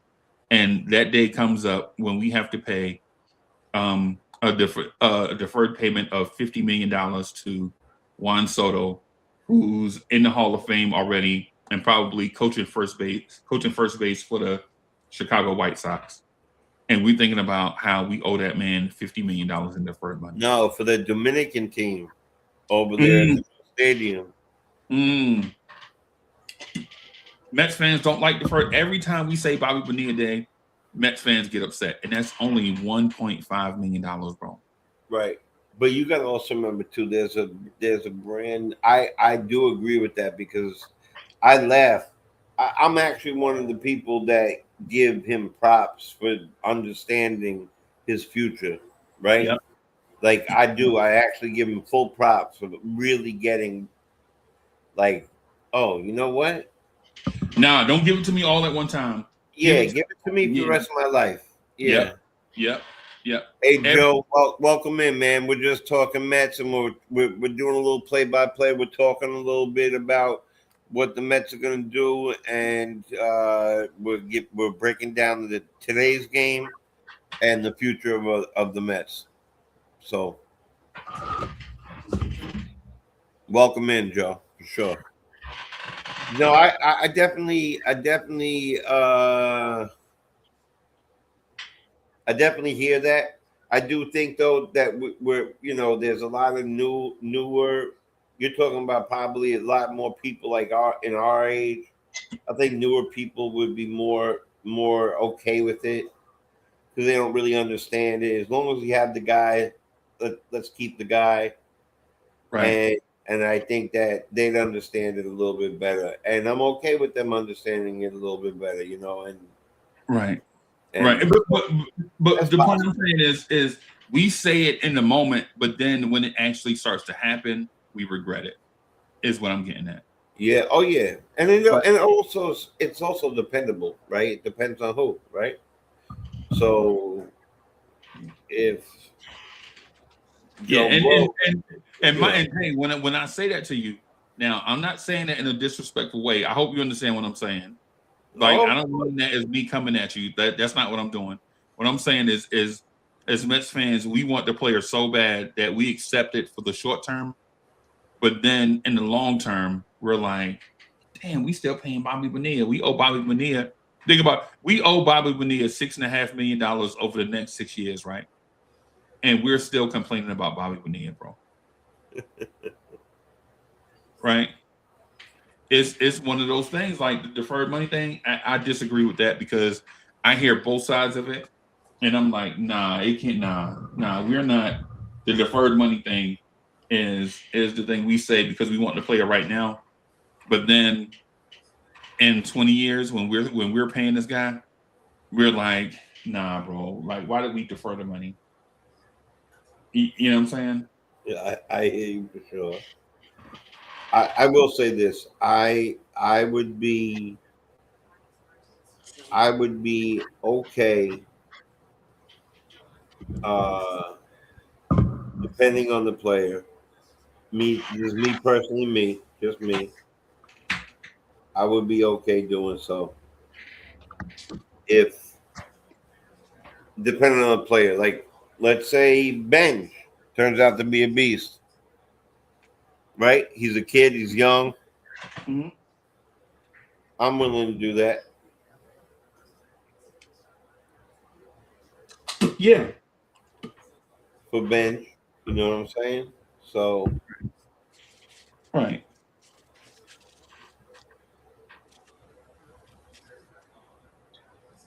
So, it to each his own.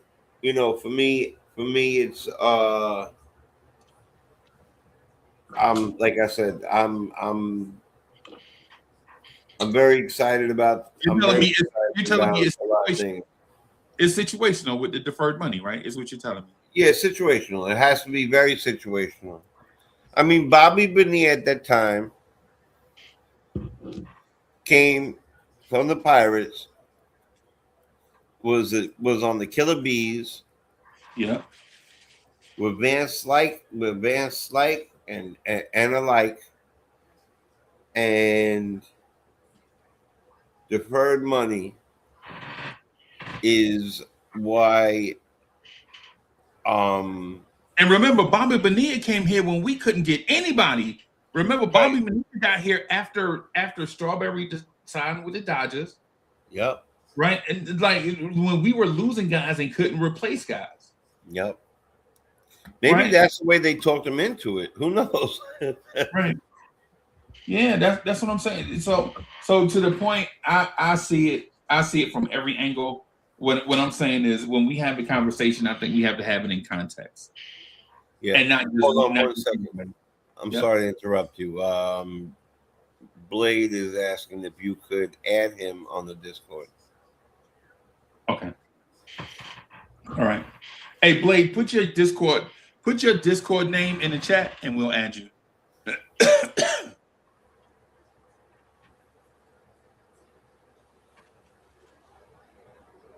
Anybody here know that you guys, hit that like button for us? Definitely. I know you guys subscribed. I'm thinking that most of you subscribed.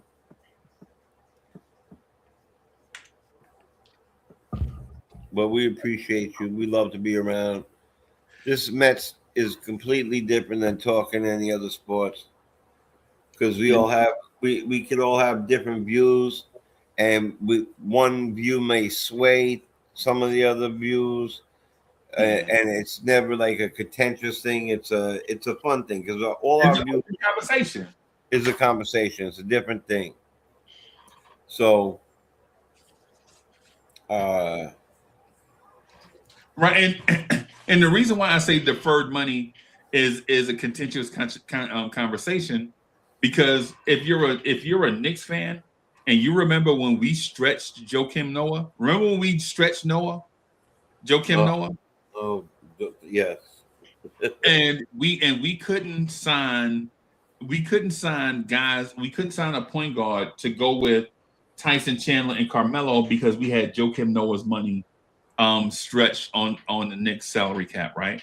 So we couldn't go get Chris Paul because we had stretched Joakim Noah prior to that, right? Yeah.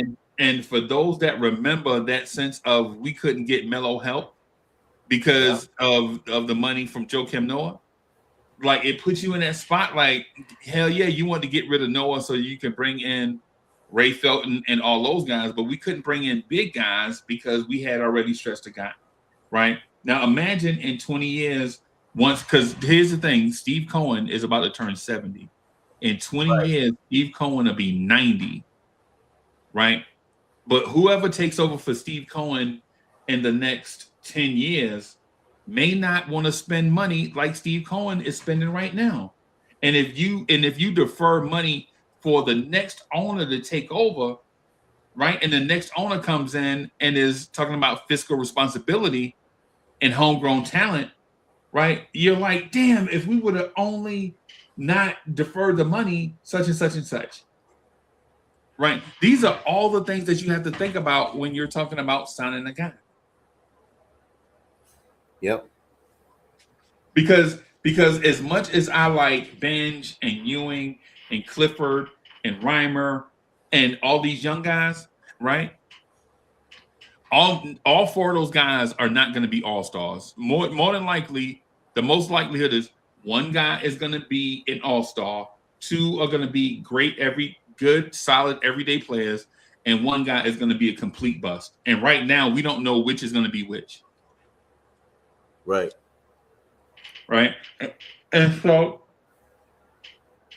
it puts you in that situation where if you commit to those guys, if you commit to those guys or whatever, and you got deferred money and whatever, it puts you in that spot where it's like, which decisions are going to handcuff you down the road? Which decisions are going to handcuff you down the road? You don't know yet because these guys are so young, you don't know who's going to be who yet. Right? But if you decide Kyle Tucker and deferred a bunch of money, and then you find out that AJ Ewing, Benj, and AJ Ewing, Carson Benj, and Luis Robert are all great players, right? And you have Kyle Tucker with deferred money and such. Now you're like, well, what do I do with Kyle Tucker now? Like you gotta look at the entire picture, bro. If in terms of the future, that's all I'm saying. I totally hear you. Like, can we just look at the big picture and allow some things to play out? We can, and but as we watch another team do that and create a dynasty, it also doesn't hurt. I think that we need to allow flexibility. And yes, we can do both. And yes, all those things could happen. You see it happen with the young Steinbrenners compared to the old Steinbrenners. Yep. But what they did with Ohtani compared to what we did with Soto is night and day genius. Yeah. So and the thing is the reason why the Dodgers can do it, not to belabor your point, Shohei Ohtani might be the greatest athlete in professional sports right now. Right? He might be the best athlete in professional sports right now, and he's a Dodger. Right? So when guys like Mookie Betts have their off years, like Mookie Betts has been off the last couple of years, right? Because of position change and a whole bunch of other stuff. Getting old, injuries, all that. Yeah, all these different type things. You don't even notice Mookie Betts slip because of the greatness of Ohtani. If the Mets had an Ohtani, then us adding Kyle Tuckers and things like that would make sense, because in this moment, you could get World Series championships. Right. But the Mets don't have an Ohtani, dog. You don't have a LeBron James. You don't have a Michael Jordan on this roster. Right? But if you had a guy like that on your roster and you sold out to get Kyle Tucker, if you mortgage the future for championships right now, you can do that. But the Mets don't have that guy on the roster. Nowhere. right? Because it would be akin to what if Juan Soto was a Gold Glover in the outfield and the best hitter in the game, right? Then you could be like, yo, I'm selling out for Kyle Tucker, and I'm selling out for Cody Bellinger, and I'm trading for Luis Robert, and I got these young guys coming up because you have enough money where if those you sign all those guys and they don't do anything, then Otani can come up and hit a 3-run homer and and pitch 6 innings of 1-run baseball. Yeah, but no one has that though, Uncle Breezy. Nobody. Right, but that's the reason why the Dodgers can do it, bro. Right, but they're not the only team deferring money. I understand, but the Dodgers. And by the way, we don't know Soto can't pitch. Right. But that's the point that I'm getting at. I'm not saying that what everyone is saying is wrong and that I'm right. What I'm saying is just think about all the details that go into this situation that we're talking about. That's what I'm saying, right? Like legit, they have Babe Ruth in his prime right now. That's what they have. They have legitimately a Babe Ruth caliber player on their roster locked up for the next however many years, right? The Mets don't have that guy. If they had that guy, they would have the flexibility to do all these things. I don't disagree with you on that. Because if anything goes wrong, Otani can still throw you 6 shutout innings and hit you a 3-run homer. And you know what I'm saying? Right. No, exactly. But you know what? He's not going to be pitching forever. Right. And I agree with David because of that, because of the way they formatted his contract is the reason why they could go get Tucker and go get these guys. Right. We're not doing that because I don't care if Cohen is 25 times richer than the ownership of the Dodgers. You get rich by being smart with your business moves, and these are all business moves. These players are business moves. Yeah. Now this is a great point by Dave. Otani can also steal players where Soto might not steal the players. So there's a handful of people in the league that I feel could steal play. Oh, just missed a nice hit.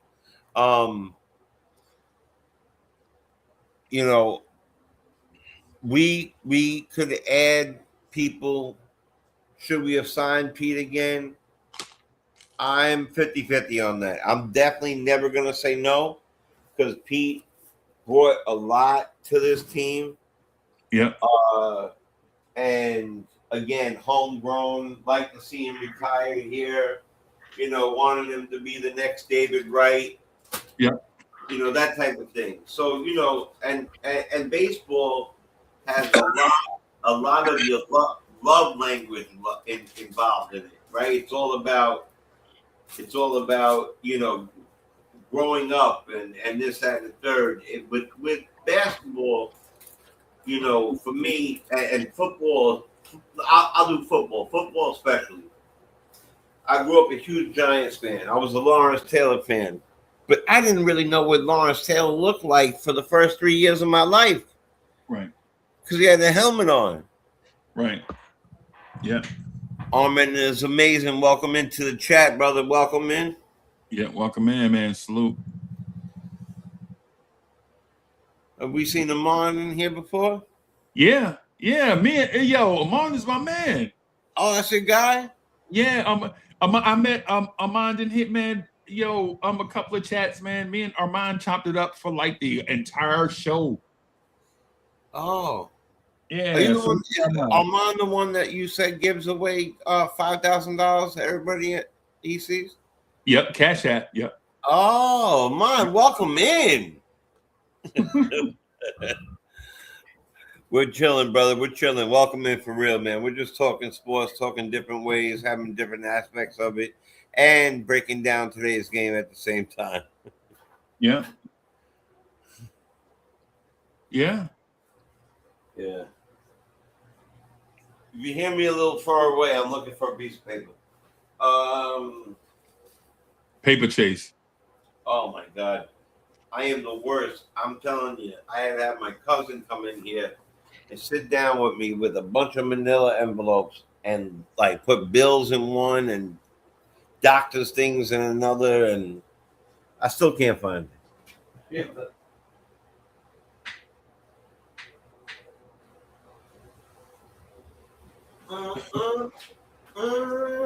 Right. Man, I Yeah. found. You know, Yeah, man. I'm chasing for cars, looking for a car. Man, I almost had 3 this weekend, and I was supposed to meet a guy today, and he backed out because of the weather. Oh, Right. probably got to get 2 of them. I have a daughter that's about to drive. Yeah, man. Yeah, man. I wonder if they'll take deferred money. Now that they do. That's called lease. Right. Yeah. Yeah, bro. That's one of the things. One of the things I'm saying, bro. Like, I respect where everybody is coming from with all these different conversations, bro. But the conversation is so nuanced, bro.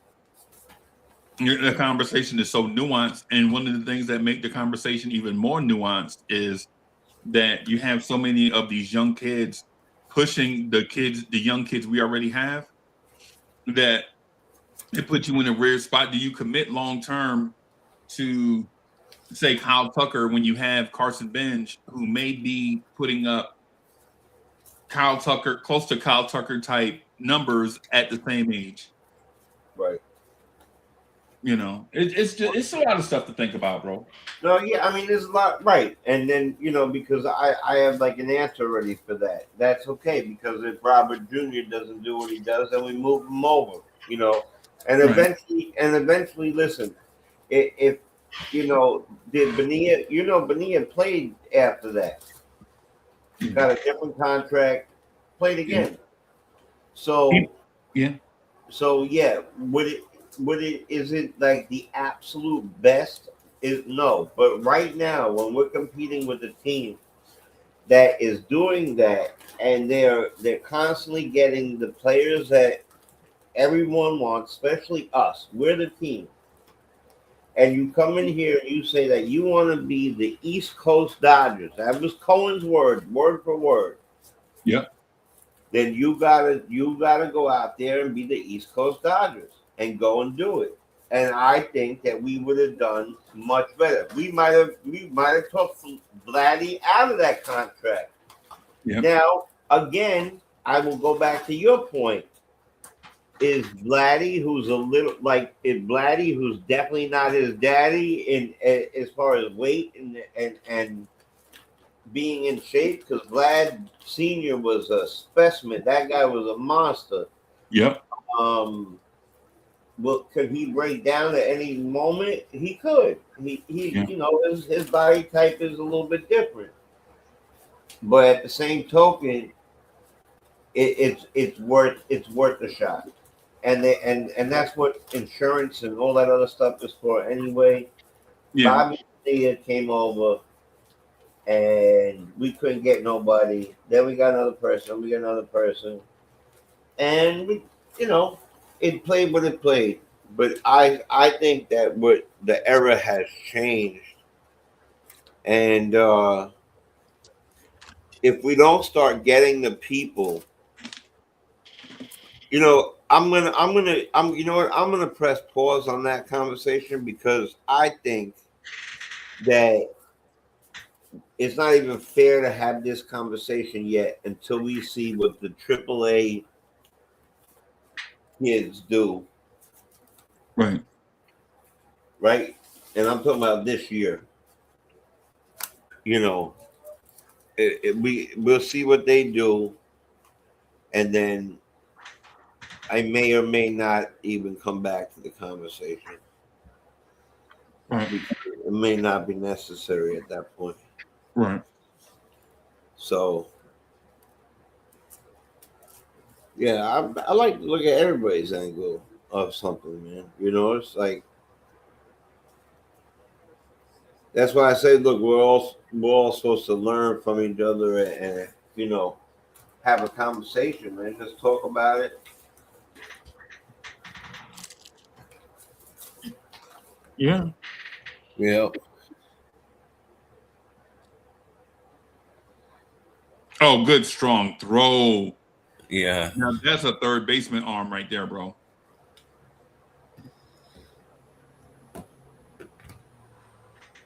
David says Dodgers are everything baseball owners were afraid Cohen would be. Yep. Yep.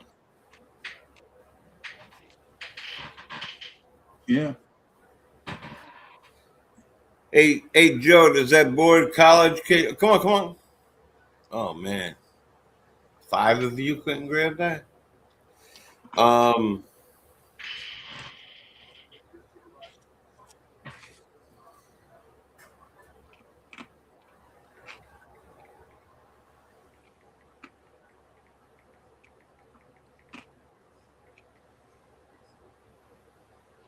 Yeah.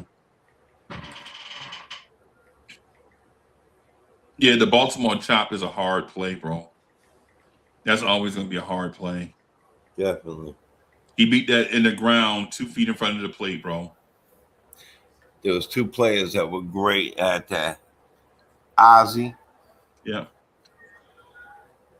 and Jose. Yeah.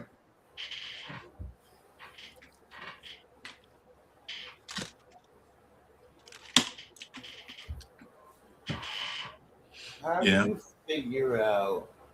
I gotta figure out something because I can't find the damn paper. I hope I didn't toss it.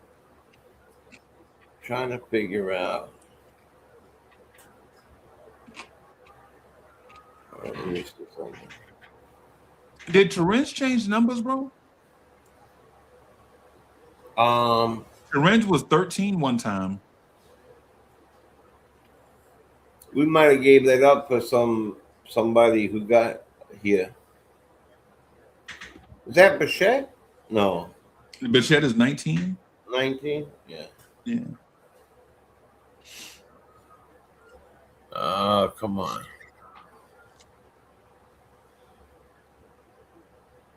Yeah. Playing good right field. Is everybody moved around now? Did they go through their second lineup yet? Yeah. Yeah. They're subbing out guys. Some of these guys I don't recognize. Palmer and Banks. Yeah. Don't expect to see them. No.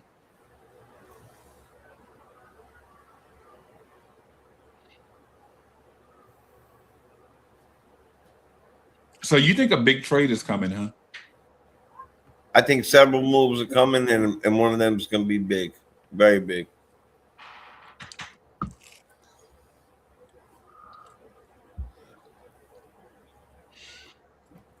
I also think that we know that a healthy Sanger. Let's talk Sanger for a minute. So we have Peralta, we have McLean. Yeah. Everybody agree we have a nice 1-2? I say yes. I But think I think McLean is better than Peralta. I agree. But I still think Peralta is just like the 86 Mets, because in '06 and in 15, well, not 15, I take it back. And in '06 and 15, it was more about the pitching, even though in '86 it was everything. Yeah. It was literally everything. In 15, we had crazy pitching. Yeah. At any moment, you could have said, remember, Harvey was a monster. DeGrom, you found out, was a monster. We made a trade for R.A. Dickey over to Toronto for a guy named Travis Darno and a throw-in player. That throw-in player's name was Thor. Yep. Noah Syndergaard. Yep. He comes over. Any one of those three could have. And right before that, we have Zach Wheeler. Right. Was Zach on the team at the time? Yeah. Remember, they also had guys similar like Dylan G and John Neese. Yeah, John Neese and Dylan G. Was Zach Wheeler still on that team? Yeah, Zach Wheeler was probably Zach Wheeler at that time was probably more highly touted than Syndergaard. Syndergaard Syndergaard got the surgery right out of college, so he had to rehab, right? Yep. And he had to work his way up, and he became dominant during that season. He wasn't dominant at the start of that season. He became dominant during that season. Right, and he became dominant as a Met. Yeah, because of a few things, and this is why this is perfect. Thank you for the segue. He became dominant, just like DeGrom became dominant. DeGrom, two-way player, shortstop, pitcher. Yep. A very tall shortstop too, by the way. Yep, with a gun, obviously, and it worked the opposite for Harvey. And it worked in a good way for both Syndergaard, Wheeler, and DeGrom. And Max. That competition of pushing each other made them better and better. And Seth Lugo. Don't forget Seth Lugo, bro. Seth Lugo was a fifth pitcher, was a fourth or fifth pitcher back then. You're right. Yep. Seth Lugo would never made the pitching that pitching staff unless it was for healthy competition. I'm telling I in my bones I can feel that. Yep. So yeah, and you know what? One of the other things too that people forgot during that season, during that 2015 season, the Mets didn't break out of the gate as a great team. They got scorching hot at the end of June when the young guys started showing up. And our position players started fading, so we had to make trades. Remember, we made the trade with Atlanta and got the two. Remember, we got Kelly Johnson and the second baseman. I forget his name. Oh, God. We got Kelly Johnson and that guy, and the rumor was we were going to make a trade for a guy named Yoenis Cespedes. But the assets for that guy kept going up as the season went along, and the Mets wound up paying out the nose for Cespedes. Finally, they was just like, you know what, screw it. We'll just give. What do you want? We'll just give you everything you want for Cespedes. No, the rumor was Carlos Gomez. Him too. That's what I'm saying.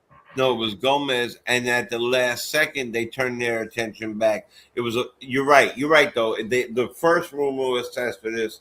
Then they took him off the table because of what they wanted. And at the last second, we needed somebody. Gomez, thank God, failed his physical. Yeah. And we get Cespedes. We go on that tear. Yeah. And Cespedes now went on the run. So yeah, I want to try to find out something real quick. But the point I was making is we didn't start that season on a 100-win pace. We just got better and better throughout the season. No, you remember that season? No, do you remember why we stayed in first? We started that season 13-0. 13-0. Okay. Yep. And then we started the ups and the downs, the ups and the downs, the ups and the downs. By the time we get to trade deadline, we're no longer because of that crazy fire start. Atlanta and Philly were chasing us. Yeah. But we put them in the rear view. Eventually, we came back down to earth and they started getting on fire. Yeah. I can see what Wilmer Flores crying on the field right now. Yep. I remember the very next game after that, he hits a walk-off home run in the extra innings, and he's crying. I'm crying in the living room. Everybody's crying, bro. Word. I was like, yes. The day before, I was like, Wilmer for Cespedes, yes. Yeah. Stop crying. You're making me cry. Yeah. It made 15 feel like a season of destiny, bro. And it really did. That's why the one thing that I think that and despite what other people might feel, I like Terry Collins. I like Terry Collins, bro. I really like Terry Collins. My only thing is he would have healthy arms in the bullpen and wouldn't go to him if he didn't trust them. He would overwork guys that he trusted. Right now, in hindsight, and even in the moment, you're like, Terry, bro, this dude hadn't pitched. Like a dude legit reliever wouldn't have pitched in like 3 days, and Terry Collins would be like, Yep. No, give me my guy that pitched yet. Give me my guy that got me out of the jam yesterday. Like, yep. He famously did that to one Mr. Jose. The last name, what was his name? One of the best lefties we ever had. What was his name? Anybody remember the name of the lefty who was one of the best lefties out of the bullpen? And Collins, he had the most innings in the entire league because of Collins. Then we trade him to the Yankees, and he has a dead arm and can never pitch again. Yep, I remember that. What the hell was his name, man? Jose Lacaramo. Jose. That man's name it's not Jose. I think that the last name. I think you're about right on the last name. I can't remember his first name. Yeah, it was close to the last name. I can't remember. But he was a bigger Spanish guy. He was tall. Yep. And he was a bigger Spanish guy, and he was clutch for us for years. And when I say years, I don't mean like 10 years. I mean like for like 3 years. Yeah. Oh yeah, he had a good amount of years with us, yeah, for sure. But not like 100 years for sure. Because he was as a matter of fact, he was the setup man when he was. He was the setup. Yo, look at JT Schwartz, bro. Okay. Another prospect. Okay, I see you, JT. And that's what we got. We got the prospects. Yeah, look at JT Schwartz. He's little, boy. He's smaller than what I thought, man. Yeah. JT he's skinnier than what I thought, but I mean, oh yeah, good eye, baby. That is a ball. Good eye. Okay, JT Schwartz. Okay, JT Schwartz. Let's go. Okay. So everybody get ready. Here's the next pitch. JT Schwartz. Let's go. JT. Way to work the count. Oh my God. Yo. Right now, I would defer. Pedro Feliciano, that's his name. Armand is right. Pedro Feliciano. That's his name. Pedro Feliciano, that's his name. I knew he had the same first name as somebody on our team, Pedro. Okay, all right. Yeah, that's right. Good job, Armand, man. Yeah, look at that. Good job, Armand. Yeah, man.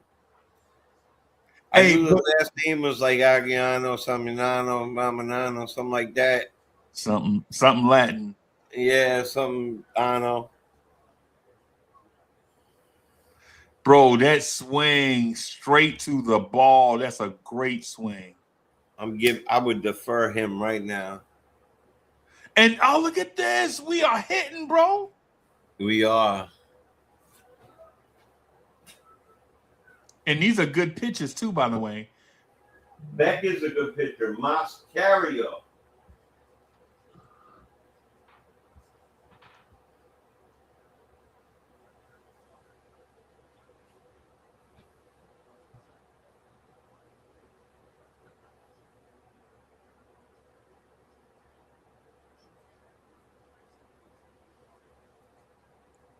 Mascaria.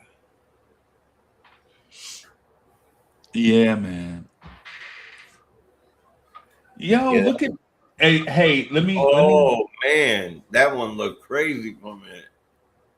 I'm gonna make a very early assumption. Whoever the batting coach is, bro, whoever the batting coach is for this team, our approach at the plate has been dynamic, bro. It really has been. Our approach at the plate has been fantastic. I'm very excited about a lot. I'm very excited about a lot. We know it's preseason, even though it's preseason, bro. Just their approach at the plate it's been crazy. Fantastic. Yeah. The approach at the plate has been, man.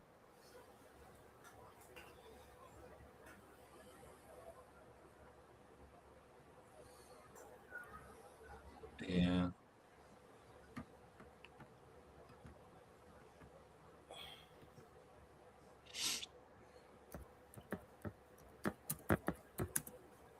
All right, Schwartz. Bro, that bat speed is crazy. Yeah, we're looking good. I agree with you on that. Check the private chat. Give me a moment. Oh, I see it.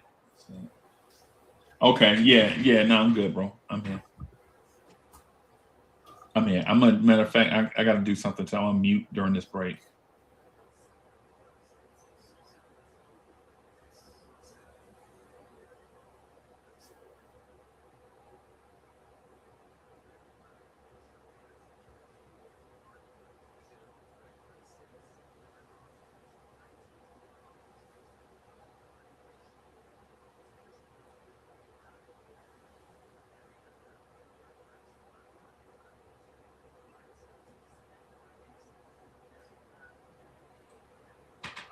Yeah, hey y'all, our approach at the plate, how we've been working the count has been impressive. And it's super early. I know it's spring training, and I know this is AAA pitching and all of that, right? But what I want to say though to this, regardless if it's spring training or not, is our approach at the plate has been super. Hey.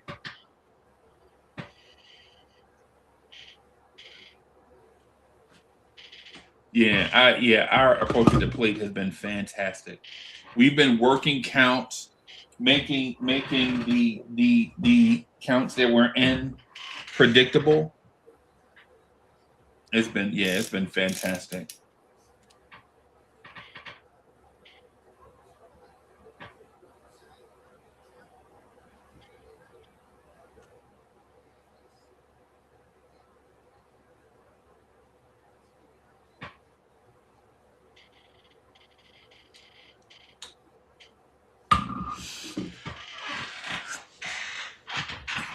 And plus, beating the Yankees is always fun. So then there's that part to it. Beating the Yankees is always fun.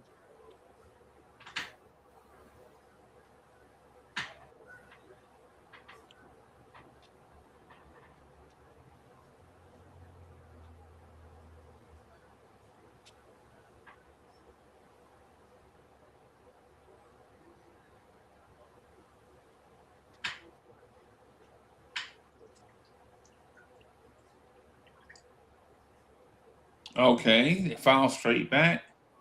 Is that in play? No, that's out of play.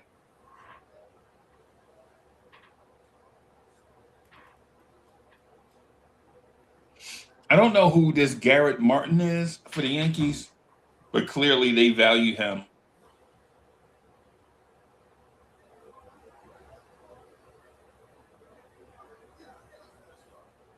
Okay, ground ball to first.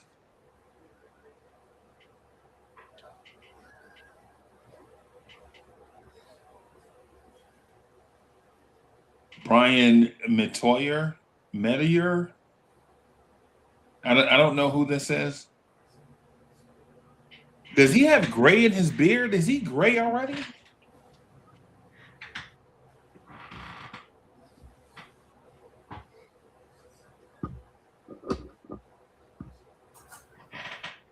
So that cutter is a cutter at 90. That's not bad.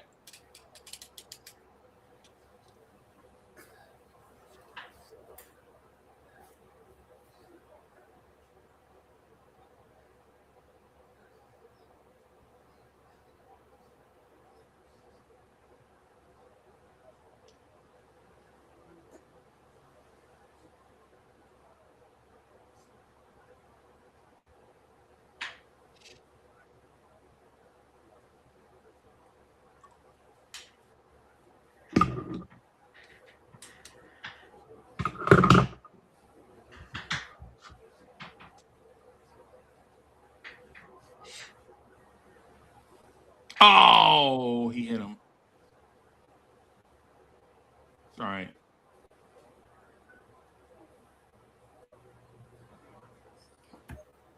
Give me 1 second.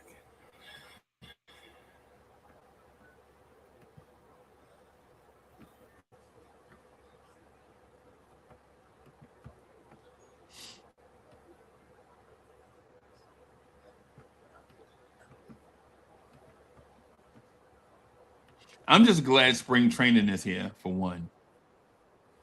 I'm just excited about spring training. Me too.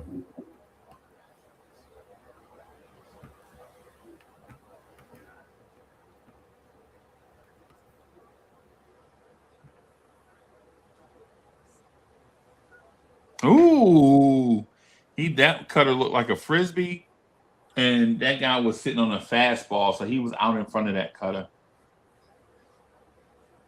That probably looked like a fastball to his eye. He reacted like it was a fastball, but it wound up being a cutter, and so he just yanked it foul. Oh, got him on another. Was that a slider? Oh, that was a curveball. Okay.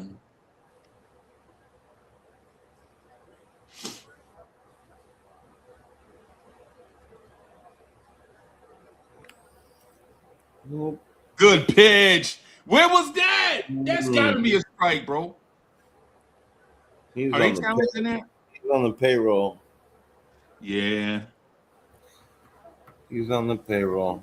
That's got to be a strike, bro. Unless I could be wrong, but it looked like a strike to. Oh, it was off the plate. It was a ball. It was a ball. It missed by. Okay.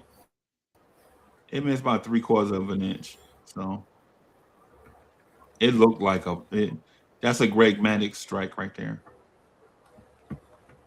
No doubt.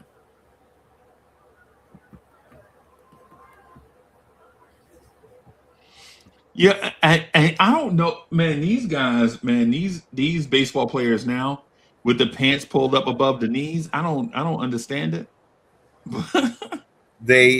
So that's the original. That's the original way to play. Right. Right. And so that's Nimmo did it. His whole career. They called him Keith would call him a throwback player. Right. But yeah, to me it's either here nor there. I'm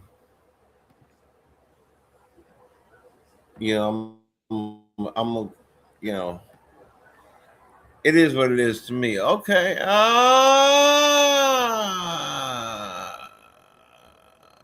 Come on. That's not a good look. Yeah. Not a good look. Yeah. The wind blew that out, bro. Yeah. The wind blew that out. You can tell. Because off the bat, he didn't even know it had enough. Off the bat. Yeah, for real. None of us did. We were over here like, Yeah. It looked like just a deep drive. Like it looked like a double, and then it just kept carrying. It just kept going and going.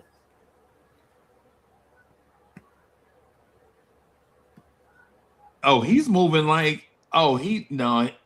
Oh, it looked like a homer to him. It looked like a Yeah. homer. It didn't look like a homer to me though.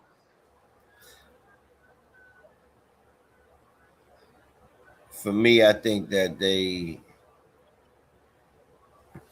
I think like he felt, that was going somewhere. Yeah, he did because he tried it out the box. He didn't even Yeah, sprint out. he definitely tried it. But And but you remember the at bat where I told you that Ryan Clifford pulled off a ball? Remember that? Or like he mhm, struck out because he pulled off a pitch. If he'd yeah, have stayed on that pitch, he yes, probably would have got the same result as this guy right here. barrel to the ball. That's what it is. He needs. Oh, this is a long throw. Long throw. At least this guy came off the bag to get it. Yeah. I'm not, picking out anybody in particular, but oh man, I'm telling you, Dante's got a lot to prove to me, man. A lot. Yeah. It's not as far as hitting, As far as hitting, I feel very okay with him as a hitter. I don't. You know I'm that's not. Jacob Reimer, right? That was Jacob Reimer at third. That was Reimer at third. That Yeah, made that's the why. long throw you just saw. That was Reimer. Yeah, that's why I was like, okay, let's see what he's got with the arm. Blah blah blah. Yep. The arm is there, bro. The arm Clearly. is there. Yeah. The runner is just fast though. And And that then ball. and then we hit the next pitcher like a true Met. And this guy's like, "No, we gotta get you out of here. You are done, bro. See, yeah. Uh,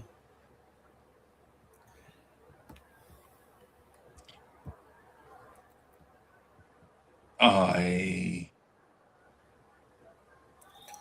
yes, sir. And this is why we value Diaz. Like, this is why we value Edwin Diaz, everybody. Like, because guys would fall apart. Like legit, the Mets were up 6-1, right? And then the bullpen would come Yep. in, and now it's a close game. And we're like, yo, just bring in Diaz right now. Yeah, hurry up. Just bring in Diaz for these 4 outs. So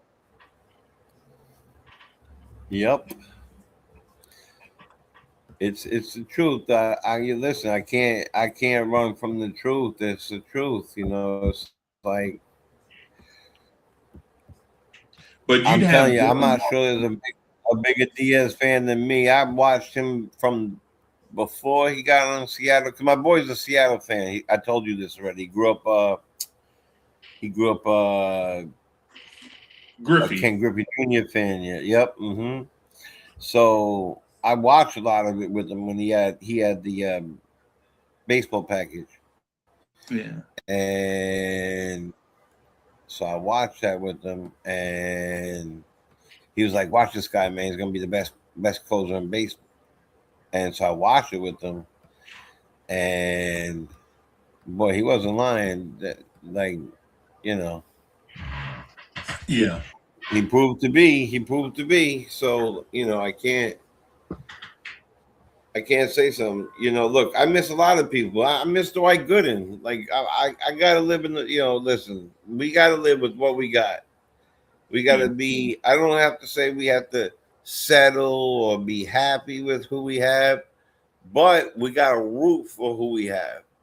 Right. And if we don't, we're doing ourselves a disservice, big time, because then we're just gonna be like anything else in life, living in the past, wishing to God we had this, that, and the third, that we don't have. Yeah. And if you don't have it, you don't have it. That's life. Right. Such is life in so many ways. So the fact is, I'm gonna be pulling, hard for Williams, big time. Even though P hit that home run up him, I'm pulling for him, man, big time. I gotta do that. Just and knowing that it's a different sport. Wow, we really turn it, turn it. I'll take it. Yeah. Okay, that's the way to get out of there. All right, so listen, it's a different whatchamacallit game, but the fact of the matter is that you know, uh, That shortstop shot that ball to first, bro. yeah, he sure did. He Yeah, sure he did. shot that ball to first, bro.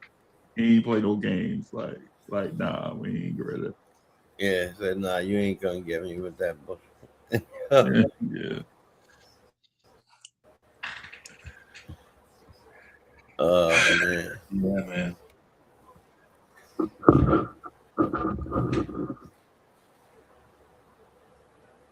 Tony says, I just want to thank you for doing the game. Got me through my last emergency call. Sorry. Yeah, no doubt, talk. No doubt, man.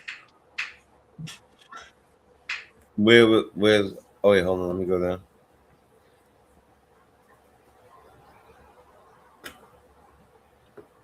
Oh man, it's all right. I hope your emergency call wasn't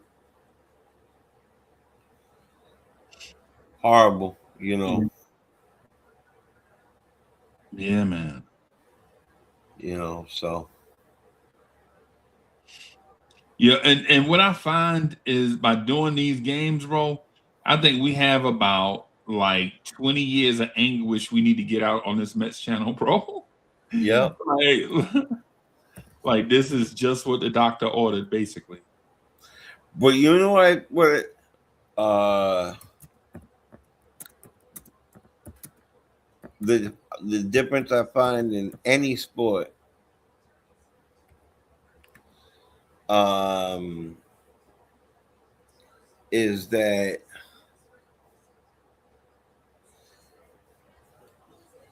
all right, Tony, I kind of picked up on that, Tony. Yeah, I just hope, like what I'm saying is I was saying a prayer for whatever it is you're doing, if it's an emergency for somebody and their being, then I hope it's not too horrifying. But Yeah. if it's like like you're doing something technical, then I got you. We got you here for sure. The difference between this and any other sport is, thank you, David. We really appreciate that. I definitely look forward to seeing us a lot on New York Mets Lounge, and I definitely want you to participate on Say It Loud and get your memories ready. Get your good memories, because the difference about baseball compared to any other sport is that 20 years of anguish Yeah. also came with 20 years of memories. Yeah. Like in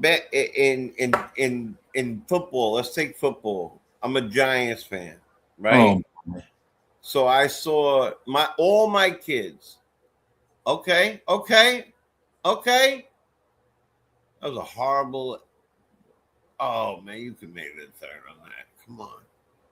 Sorry. Think about that.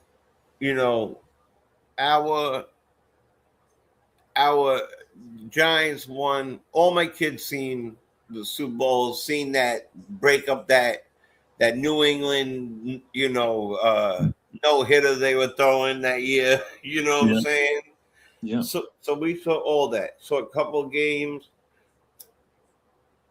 because my kids, I made major fans of my teams, and they you know, they have jerseys. Even my daughters, they have all that stuff. And for me, you know, we had some great years, and I can look back on it and say that was fun with my kids while they were growing up. Yeah. But it's not as personal, even though it might be a little more. You know, there's less games. It's exciting. You know, the Super Bowl, the show, all that stuff. That's all great. Basketball comes with a lot of, yo, why you ain't put him in? Why you not putting these three guys in? Why this Yeah. guy? And then a lot of people yelling about one player this and the other player that, and everybody has their favorites. The thing about baseball is you go to a basketball game, you spend a ton of money, and they lose to a team that they should have put their foot on their necks. That ride home, that train ride home sucks. But if Yeah. we all meet right here on this chat at City Field, not only will we watch the game, not only will we stand up and go nuts when they hit a homer, and not only will we do the wave, which is like no other sport. I remember in the 80s when they would do the wave, the whole entire stadium would move. Yeah. You know, it was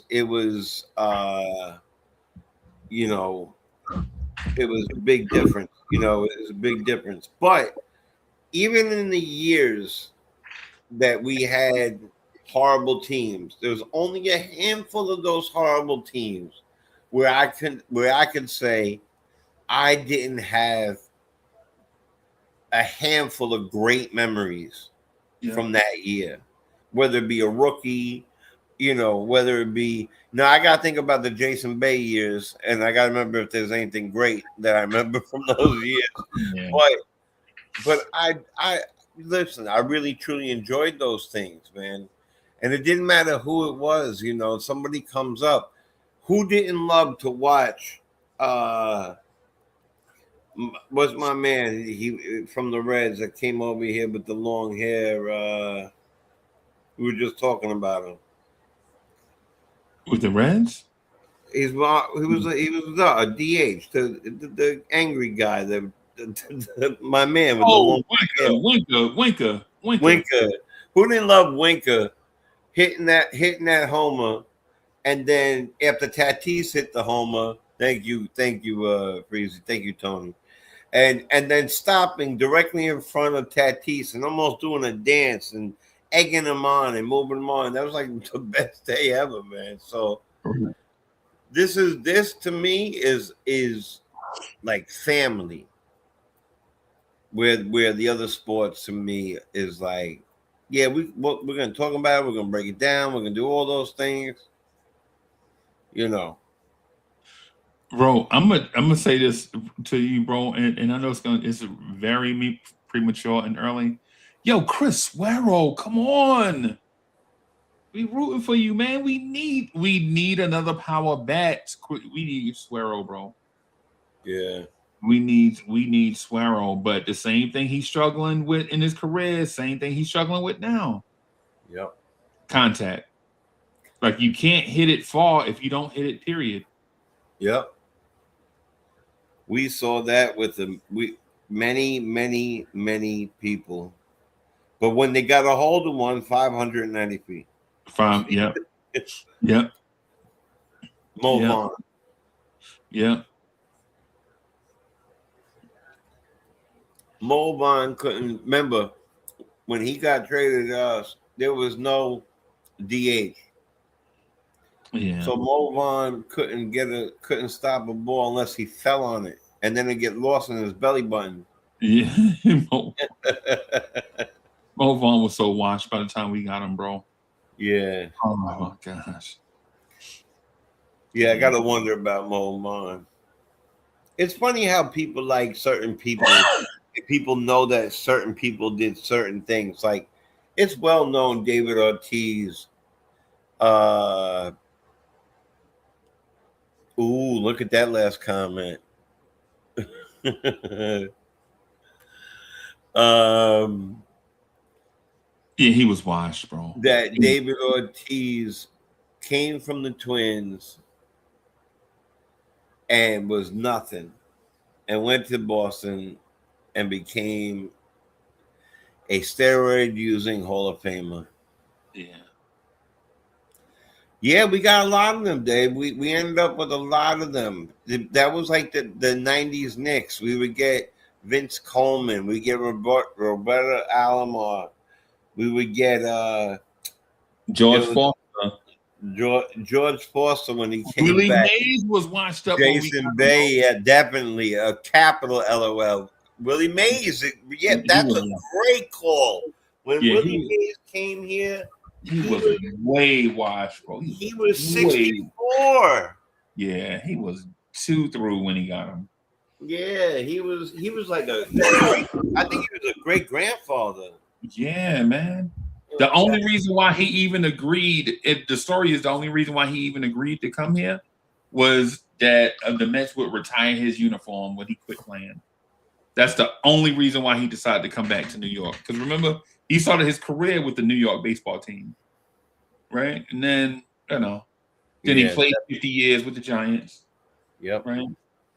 Great call, Dave. Juan Samuel. That was one of my great call. Yeah, what you just said with the Giants was a big deal. Yeah, Juan Samuel, by the way, was actually nice with the Phillies. Yeah, we had to. He was so bad, we had to move him off second base. We had to put him in the outfield, bro. Yep, and hide him. Yeah, and right now in 10 seconds, somebody other than me and Uncle Freezy, who do you get traded for? Lindyce? Oh, you talk. Oh, Lord, your name is Uncle Freezy. My bad. And then we traded him away. Yes. I think we traded Juan Samuel for another guy that wound up being a bust, a dude named Alejandro Pena. He was a relief pitcher number 26. I remember he was very up and down. He was dominant one day and then terrible 2 days. Right? Like he was legit Cy Young once a week and then Joe Young 3 days a week. But you didn't know his days, so you had to play him. Yeah, definitely. Like even at the end of his career, Wesley Staub. Lee Mazzilli. Yeah. These guys came over. It was nice because Rusty was like the original David Ortiz, smiley, laughy. Yeah. Could hit the hell out of a ball, knew how to play baseball, knew the game well. Clubhouse loved him. I'll never forget the sight of seeing Darryl Strawberry wearing the L'Orange. They call him the big L'Orange. Right? And he was wearing the big orange hair. Yeah. The whole team had it on for him because he retired that day. I'll never forget it. So I'll never forget, and now I feel like I'm doing a little shade loud, a little bit Mets Lounge, but we are on Mets Lounge, so we could do that. That's what you're going to get. When we do these games, we're going to talk about things like this. I'm going to talk about the game, of course. Mostly during the game, we're going to talk about the games. We're always going to have a mix of this stuff, always. Yeah. What you won't find from us is breaking down the WRPQZs and why they're throwing the SRRs and the the velo of the snot that came out of the pitcher's nose. You won't get that, but you're gonna get a good time. So Johan Santana. So Dave, I got a quick story. I was gonna save it for Shade Lab, but I'm gonna share it there. So I hope you visit when I share it. But when they shut down Shea Stadium, they put a big fence around it, right? And my ex-wife was 8.5 months pregnant, and my son was about 7. and he had 3 jerseys: David Wright, Johan Santana, and it'll come back to me. It's an important one. Maybe Reyes, probably Reyes. Okay. Yeah, but I got him an old one because he liked Keith Hernandez. That might have been it. But I got him. I know for sure David Wright and Johan, because I said, everybody get ready. It was like on a whim. I said, we're gonna go. I gotta kiss Shea goodbye. I gotta literally kiss Shea goodbye. And I gotta collect things off the ground, and I want to collect dirt from each. Remember, Shea Stadium had A, B, C, D, E gates. That was the gates to get in. Yeah. That's how your tickets read. So I collected a little bit of the rocks that were in the plants there from each thing, and I labeled the number on it. I found a scorecard from the last game, and we walk around the stadium and get the gate E. Oh, there was a cop at the gate. I gave him this war story or whatever, and I used my boy who's on the force, right? I was like, hey, my man, is on the job, and thank you for doing such a good job. And I buttered him up, Yeah. and he let us on. And so me, my 7-year-old son, my wife who's 8.5 months pregnant, we walk around, and then there's like a set of like Escalades, and about 8 people there, and they're waiting on something, and 3 people come out. A couple people come out. There's security there. There's ropes put up, and these people were taking the rest of their stuff out of their locker. And I don't know what this other guy was doing, but I have the pictures of it. So the first guy to come out was the other. See if anybody besides Uncle Freezy knows his first name. The other Reyes that we had at the time.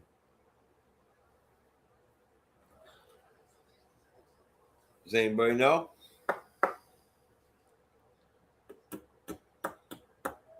He played second, I believe.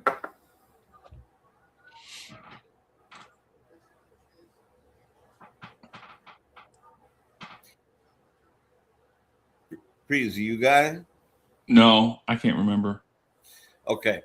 We'll leave it up there. I'm going to leave that up there just in case anybody else remembers it. Okay, so and you know what? Now that I'm saying it, my whole brain just went blank. Anyway, listen. So this guy comes out, and we were just talking about him the other day. It was it Reyes? Maybe it was somebody else with the same last name as somebody else on our team. I thought it could have been Reyes. I thought it was Reyes. Anyway, out of the next person that came out was Howard Johnson. Wow. And I go nuts. I'm going nuts. I'm like, Hojo, crazy. Hojo was about 5'8". Yeah. Came out, took a picture of me and my family. That other guy that I'm talking about, and I think maybe Reyes might be the wrong name, but he had the same last name as another player on our team, but he wasn't nearly that player. And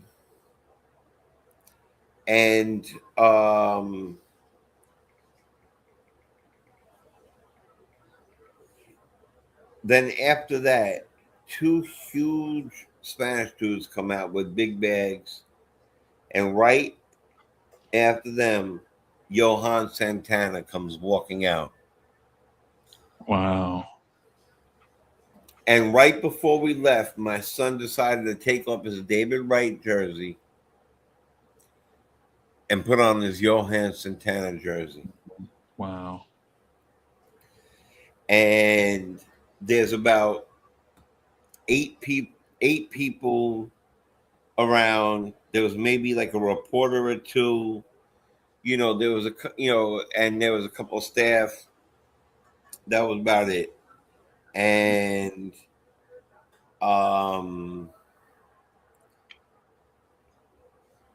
so he starts signing baseballs for the people in the front, and we're the last people right before he gets to the Escalade. And my son is wearing it, and he starts jumping up and down. He's going nuts. He's like, Johan's here. Yo, I almost wore the David Wright jersey. Johan's here. Right? So I asked the guy next to him, I said, yo, you have a marker? You have a marker? He was like, yeah, but let me just get my thing. All right, so don't forget me. Don't leave me. I grabbed him by his sleeve. I said, don't leave me. Don't leave me, right? Right. And soon as Johan gets to us, I take my son and I throw him in front of Johan Santana. And I was like, sign my son. Yo, that's wild. All jokes aside, and he signed Frankie's Johan Santana jersey. Wow. Then he took pictures. Isn't that amazing? To me, like I'm almost in tears because I can see my son smile. And then he gave my son a hug. He gave me a dap, and he gave me the bro dap with the bro pat in the back. And then he took pictures with my wife and my son. And then he took pictures with the three of us. And then he let my son sit in the front seat of his Escalade. And then we took pictures by the open door of his Escalade. And he was also 5'8". Yeah. I couldn't believe how small these guys were. And it was just like the nicest thing in the world. It was so nice. It was like I'm thinking about it right now. I'm in like heaven right now because he didn't have to do that. He could have just signed it. He could have said no. Right. He could have bounced. He could have said, I'm in a rush. Yeah. He smiled. He talked to us. He gave us at least 15 minutes of his time. Wow. Yep. That's amazing. Asked how he felt about the year. Asked, it was awesome. And I took that. I have that jersey hanging in my closet. It's not even in my son's closet because I don't want him to, just throw it on for no reason. Well, he can't anymore because he's 25. But I don't want him to do anything with it because that's something that he should give to his son. I think it's dope. Right. So, what year was the last year? Does anybody know? Well, 8. Oh, 8, right? Yeah. That's right. That's right. 100%. Yes. Yeah, man. That's when. All right. I'm gonna rattle off a couple. Let's see if everybody remembers any of this stuff. I'm gonna rattle off a couple of names. Where is this guy? Oh, yes, I'm right. His name is Arrhenius Reyes. Okay. And he came up for a cup of coffee. He played second base, and he's the one who signed my scorecard with Hojo. I feel like he almost ruined it. Like, yeah, you kidding me? But dude, wait, what? What happened? This can't be right. Oh, okay. I'm bugging out. I just lost my mind for a minute because I forgot. There's a famous player right now whose father was on that team. Anybody know who it is? Tatis. Oh, yeah. Oh, you were thinking Tatis is right there. Tony said it. All right, my bad. Yeah, it's Tatis. I'm looking at this right now. Do you guys remember at all in that year or the year before, Tatis? We had a 10-run or a 12-run inning, and Tatis, I believe, hit 2 grand slams in that In inning. the same inning. Yep. Yep. Yeah. Yeah. So I just looked down. I was like, Fernando Tatis. Yeah. What? And I forgot it was 08. I was like, what? What happened?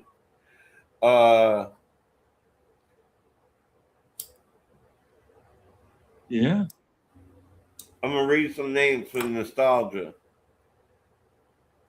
What a team, bro. Like, I can't believe we didn't win with this squad, man. Even in 08. In 08, Santana, Mike Pelfrey. Remember Mike Pelfrey was supposed to be the everything? 6'5" from Tulsa. Yeah. Yeah, he's supposed to be that everything. Pedro Martinez, Oliver Perez. He was another guy that was supposed to be a lefty. He was supposed to be something. He was Cy Young one day and Jackie Young the next day, bro. Jared Young. He was all them. Yeah. Yeah, the collapse in 07 was disgraceful. Yeah. 08 too, yeah. 06 was fantastic. I thought 06 was our guaranteed year. Guaranteed. But we needed more starting pitching. And you know who what player from St. Louis came back to bite us in that series? And it was like irony. You remember a player named Preston Wilson? Preston Wilson, of course. Yeah. He was on our team.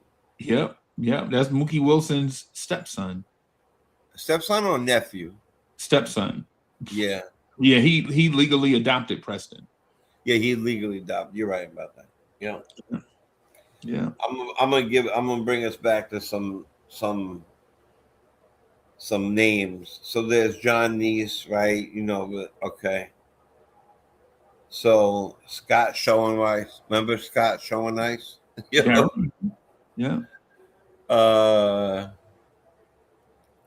Sanchez derailed us by deciding to go out for a taco at 2 a.m, getting into the season. And yes, Sanchez was in Miami, Tony. Remember? He was on a trip in Miami. Yeah. Don't remind us, Dave. Don't remind us that I was in Virginia doing music at the time, and I was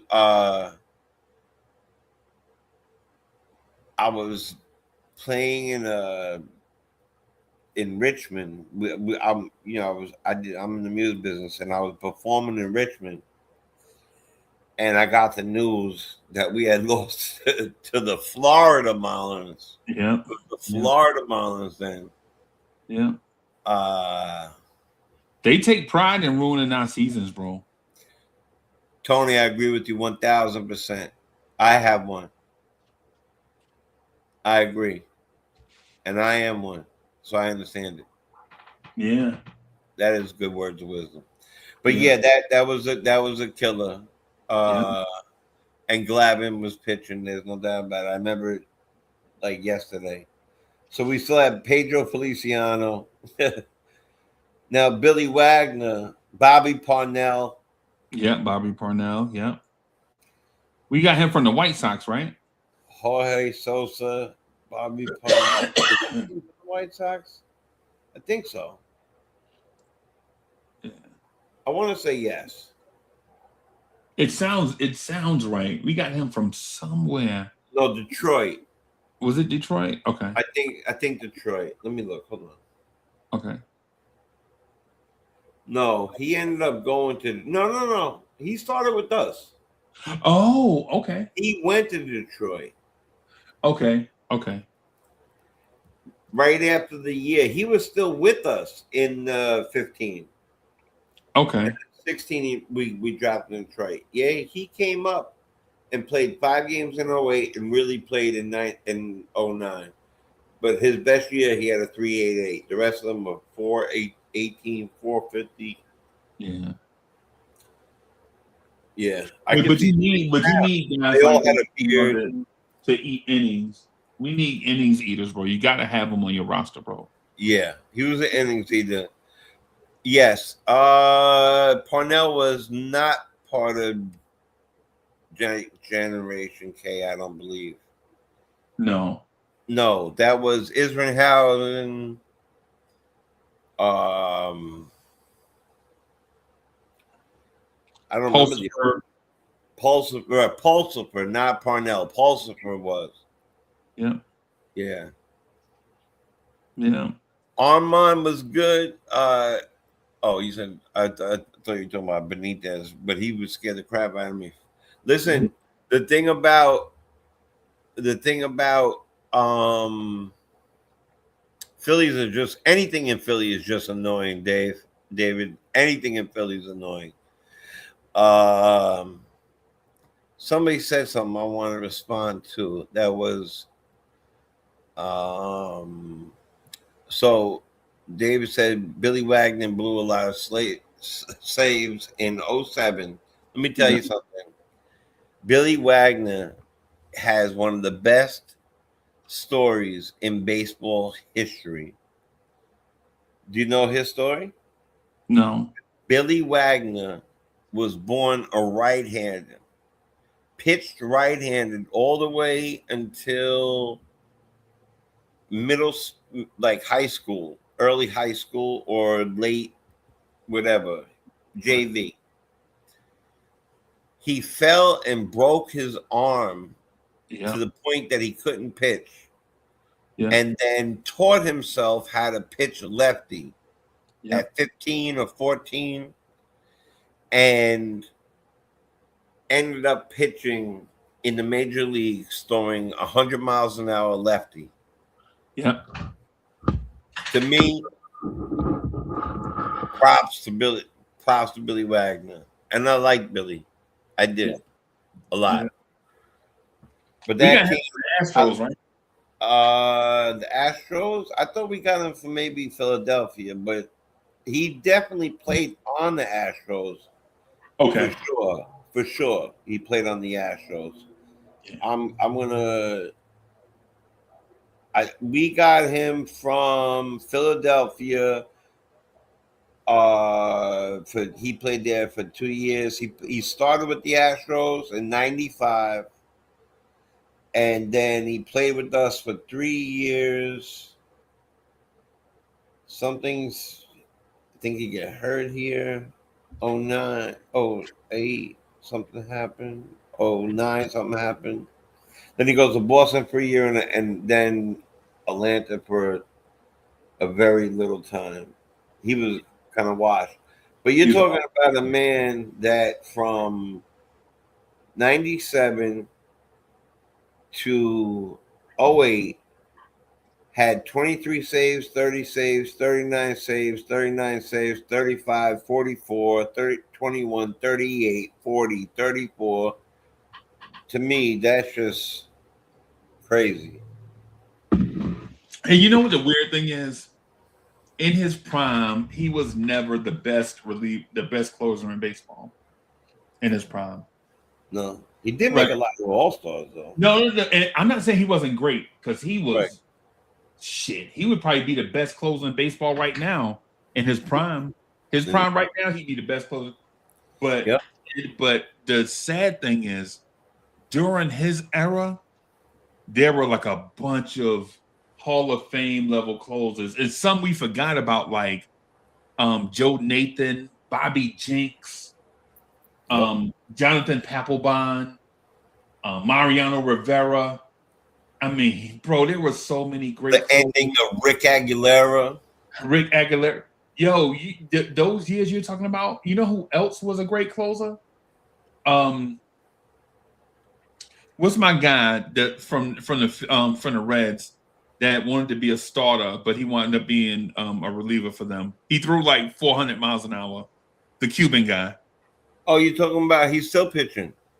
Oh my God, Chapman, yeah. Do you know that we almost picked up Chapman this year? No, I didn't know that. He's still he's in great shape though, bro. I saw him. Yeah, I saw him recently, bro. That dude is in great shape, bro. Yeah. He threw one over someone's head. They fell and didn't even want to play no more. Yeah. Yeah, bro. Chapman. Yeah, he ended up being like one of the best closers too. Yeah. Yeah, that was the time of the closers, man, for sure. And then what's his face came into play? The one that ended up with like 75 saves that we ended up getting, Rodriguez. Yeah, right.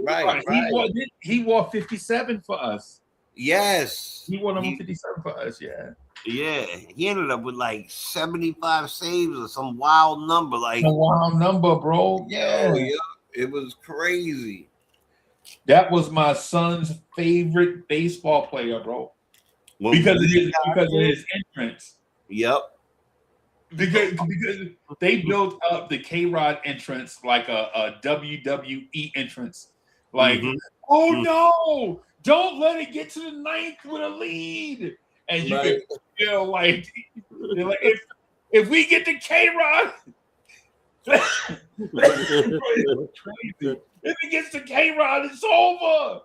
And then people will be like, yo, we made it to the ninth with a lead. It's over, baby. It's over. K-Rod would come out of the bullpen, bro. Yeah, it was crazy. It was crazy, bro. It was fun. Yeah, those were fun times, bro. I think that was like 2011. I think that might have been like 2011, 2010, 2000, something like that. Yeah. Man. Yeah, man. Those are the days. We wasn't winning anything, but it was fun. That was a fun era for me, I think. But remember, signing him made us prominent because he had just came off of that 75 save thing and then signed with us. Yeah. We got him from the Angels. The Angels. He pitched the Angels, the California Angels. Yeah. And he was bananas. He was, man. Not enough talked about that whole time. Wow. Yeah, and that was right. That era, ironically, and chat, this is the funny part, right? In that era that we're talking about, right? That is the era right when we started drafting guys like Matt Harvey and Jacob deGrom and all these guys like John Neese, Dylan G. All these guys are making their way up through the minor leagues, right? Like right before that 2013, 2014 team start to form an identity. But that era we're talking about is 2010, 2011, 2012. Yep. Yeah. I'm even like 9, 10. Yeah. 9 through like 13. Yeah. Because we had enough of the blowing the leads in 7 and 8, and they started making moves and changes. Yep. And then so that was crazy. And all the middle infielders started coming up. We signed Kaz Matsui, Daniel. We had a second baseman named Daniel Evans, who for some reason just got lost in the shuffle. Him, Justin Turner, Kirk Neuenhuis all got lost in the shuffle because we were drafting guys in the first round out of Wyoming, like Brandon Nimmo's. And we knew they were going to be great stories because they was like, who is Brandon Nimmo? And it was like, well, you can follow him on Twitter. You can follow him at You Found Nimmo, right? And we was like, you found Nimmo. And it's like play on the movie that had just come out that year. This movie. Oh, yes. Yeah. So it's like I just had to throw out my kids' Nimmo table. I'm gonna cry. Yeah, no doubt, bro. Yeah, so it's like all these cute little Met stories are coming out, and then we're going to find out we have a Gold Glove caliber shortstop that can't hit, named Ruben Tejada, right? Yep. Way better defensive shortstop than Reyes in terms of everything, right? Reyes had the stronger arm, but in terms of going in the hole, turning the pivot, like all these things, he was like fit, but he couldn't Jose Reyes was an all-star level, Hall of Fame level speedster, switch hitter with a cannon arm. He's like Jose Reyes was everything you wanted a shortstop to be. He was 6 foot tall, so he was big. He was fast. He was exciting. He was like smiley, like Lindor. Yeah, he was everything you wanted in a franchise level player. Like one of the things Jose Reyes had in his arsenal that people forget was he had tremendous gap power. Like he wasn't going to hit you 20 home runs, but he would hit the ball off the wall at least 3 or 4 times in a series, right? He could hit the ball off 10 the wall. to 12 triples a year. One year he had 19 triples. Is like I said, uncalled for. Is unheard of. Uncalled for as well. It's like, what the hell? Are you kidding me? They legit built Citi Field. A 5-star player. A 5-star. Yeah. That year break coming up to that, well before that, 08, I really can't believe still with that team. We still had Beltran. That was the year we picked. We had Ryan Church. Remember, Ryan Church had the concussion, couldn't fly. Yeah. Louis Castillo, Jose Reyes, David Wright. Another thing that was great about Jose Reyes. Oh, don't forget about Angel Pagan. Don't forget. I'm believe me, I'm about to get to him and Moises Alou. Yeah. All right. Yeah. We can't forget about them. Can't ever forget about Andy Chavez because that catch is historical. Yeah. You know what I mean? So yeah. And Fernando Agbayani was gone by then. Oh, he was gone. Yeah, that's right. Yeah, he was gone by then. He was. I think Agbayani was. You're talking about Agbayani was Mike Piazza time, like 99, 2000. Yeah. You're right. Outfielder in 2000. Yeah, you're right. Yeah, but we did have a guy who's on SNY, Nelson Figueroa.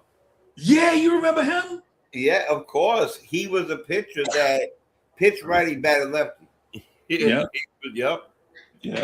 Yep. Nelson Figueroa. We had now what killed us was we had an excellent pitcher, and it was brought up earlier, named Duana Sanchez. Yeah. Now, Duana Sanchez was our setup man. Yeah. And Tony said it big time. We were in Miami. I'll never forget it. We're gonna go play the Florida Marlins, and he gets restless at 2 a.m. As the story says, he went out for tacos. It's Miami, right? Let him. I'll let him stick to his story that he went out for tacos. Yeah, and we had an older Joe Smith then. We had Aaron Heilman. Yep. So we had Pedro Feliciano. So we had a lot of talent. And then I'll tell you of all those guys you mentioned, Damian Easley. Anyway, go ahead. Yeah, I know you remember Jarvis Familia, right? Of course. Do you remember the reliever that came up with him and Juan Lagares? Remember we had 3 AAA guys come up at the same time, 2 relievers and Juan Lagares, and the one reliever got popped for steroids 3 times. In the what's his face? I can tell you, I can see his name right now. Bro, he was throwing he had 95-mile-per-hour sliders, bro. Right. And then he came back and he looked like he had a dad bod and he threw 100. Yes, he was out of shape throwing 100. Yep. Yo, Mayha, that's him, Tony. Yep. That's him. Yeah, very good. And I couldn't believe that Mayhem would do that, bro. He kept doing it over and over and over again. Doing it, bro. Yeah, he kept doing it. He's still appealing to this day. to get back into baseball, bro. Yeah, there's no doubt. He just took steroids this morning. Yeah, he just made sure he woke up to it. it's part of his regimen, bro. And milk, Bro, but he had them. Those are the tacos I'm talking about. But yes, no doubt about it.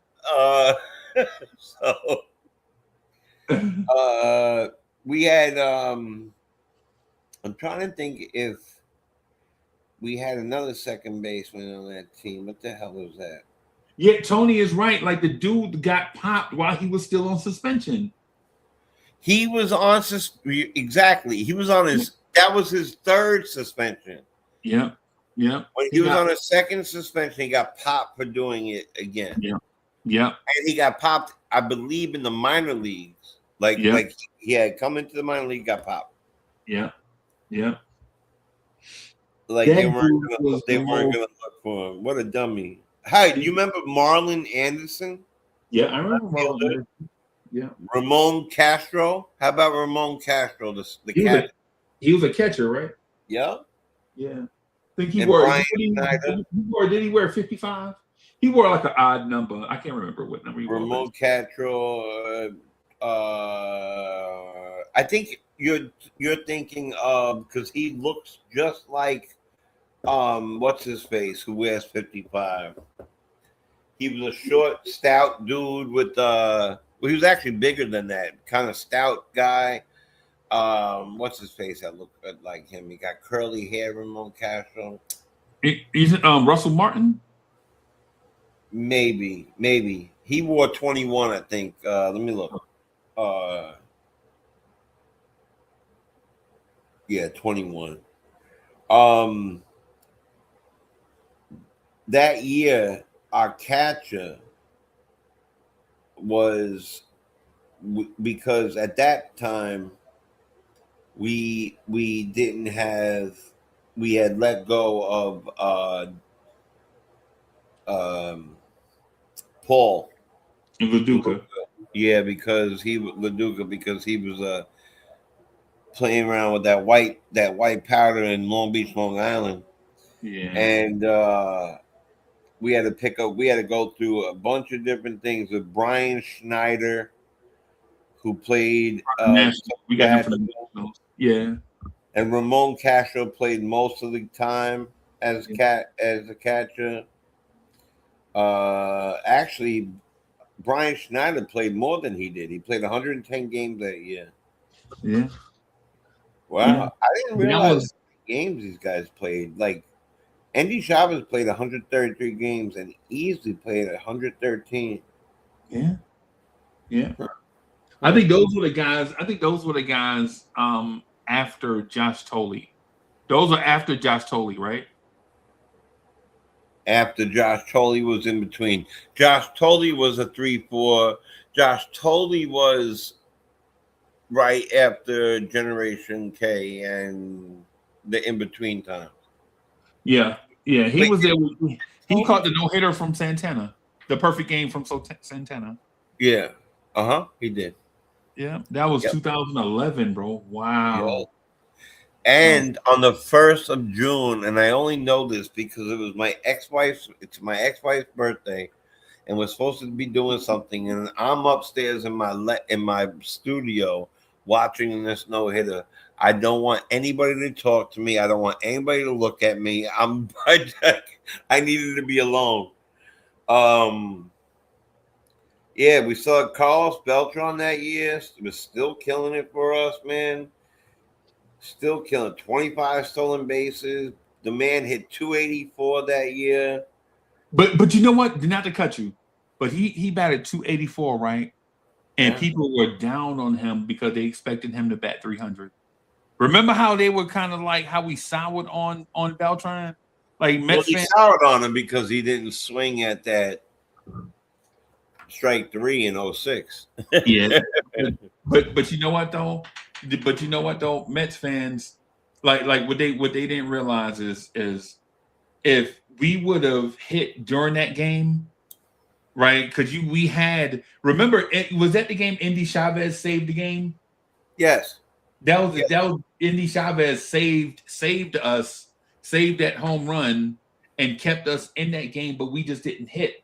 And then that curveball from the best curveball thrower of Adam Wainwright had the best curveball of all time, and he froze Beltran with the best curveball of all time in an at bat where we needed our highly paid player to produce something, and he didn't, and people were down on him. He froze him. But he threw the best curveball of all time, bro. Yeah, well, I saw Dwight Gooden, so I'm gonna challenge that. Yeah, I know. Yeah, but that of all that day, he sure did. But here's the thing: for us to be even talking about the greatest curveball of all time, it's not like it was a random dude throwing a random average curveball, bro. Like Right. Wainwright starts that pitch, and it looks like it's gonna be behind your back, and it breaks across the plate. Like it's not like it starts on the inside corner and snaps a little bit over the middle. Like this ball looks like it's not even gonna be close.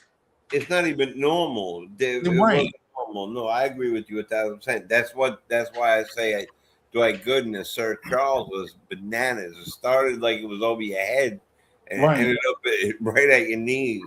Yeah. That year he had 280 freaking 4 with 25 home runs, 92 RBIs. Sorry, 27 home runs, 112 RBIs, and hit 284 that year. And Gold Glove defense. Gold glove.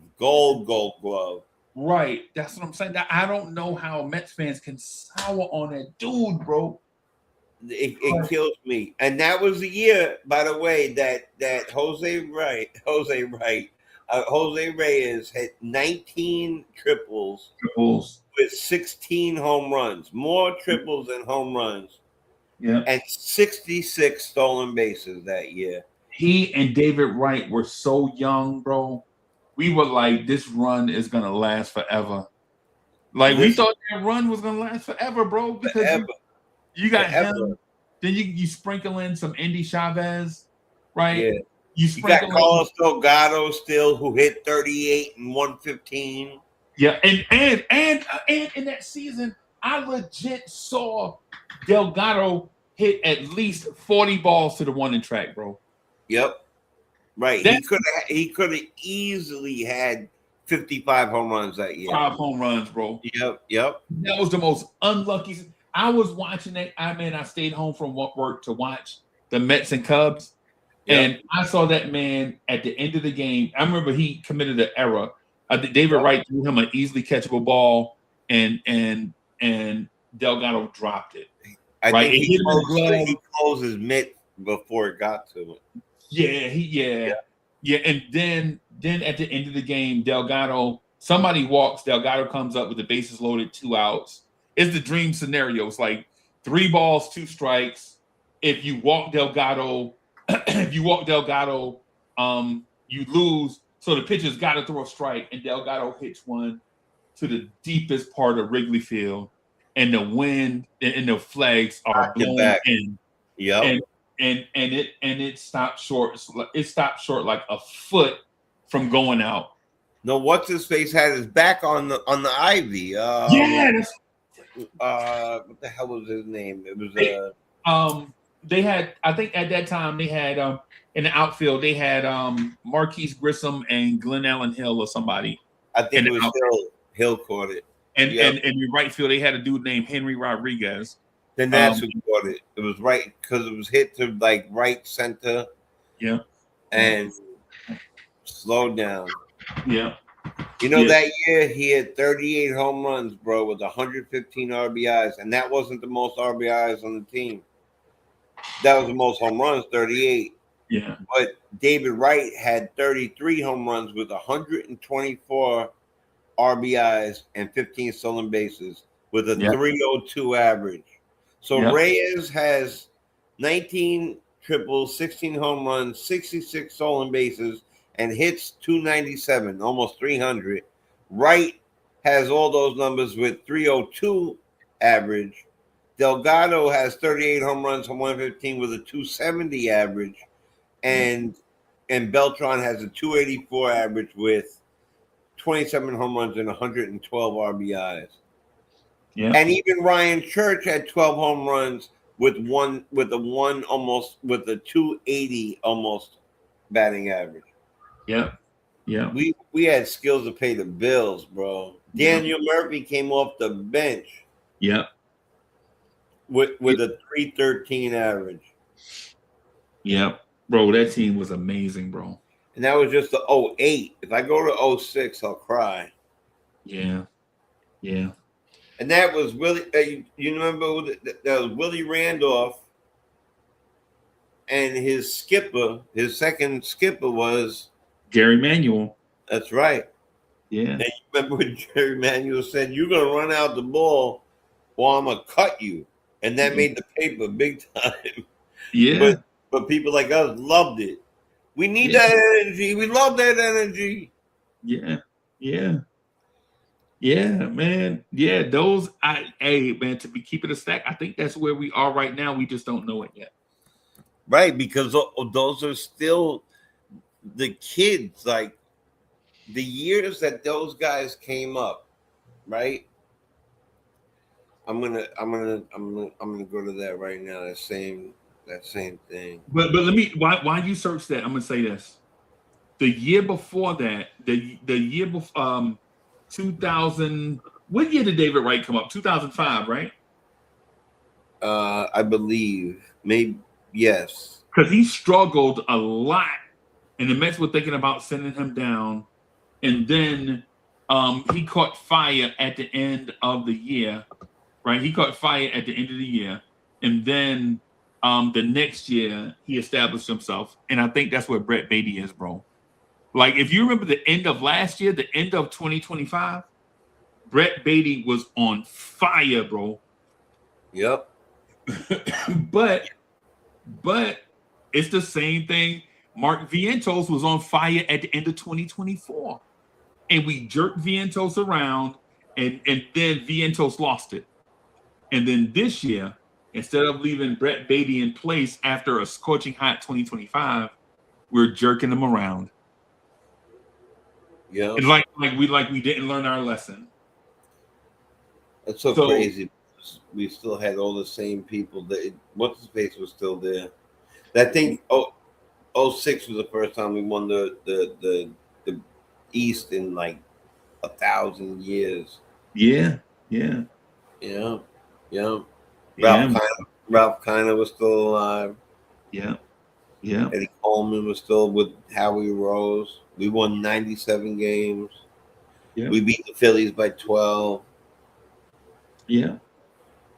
Oh man. Those are the good old days, man. Lawrence Tears, bro. Yeah, hey, that's where the name Lawrence Tears come from, man.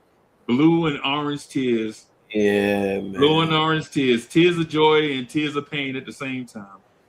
Yep, totally, man. Yeah, no doubt about it. And that's that's cool. I mean, it is what it is. Yeah. That year, you remember in 06 we had Jose Valentin at second, Clip Boyd in left field, Delgado, Beltran. But do you remember who played right field for that team? Because remember, you saw like Kaz Matsui, you still had a few. Was it Alou? Or Sheffield? It wasn't Alou yet. We had a combination of Sean Green and Xavier Nady. I love Xavier Nady, bro. Oh, I used to play Xavier Nady, and how I grew to like him, right? Is I used to play the baseball game, the video game, right?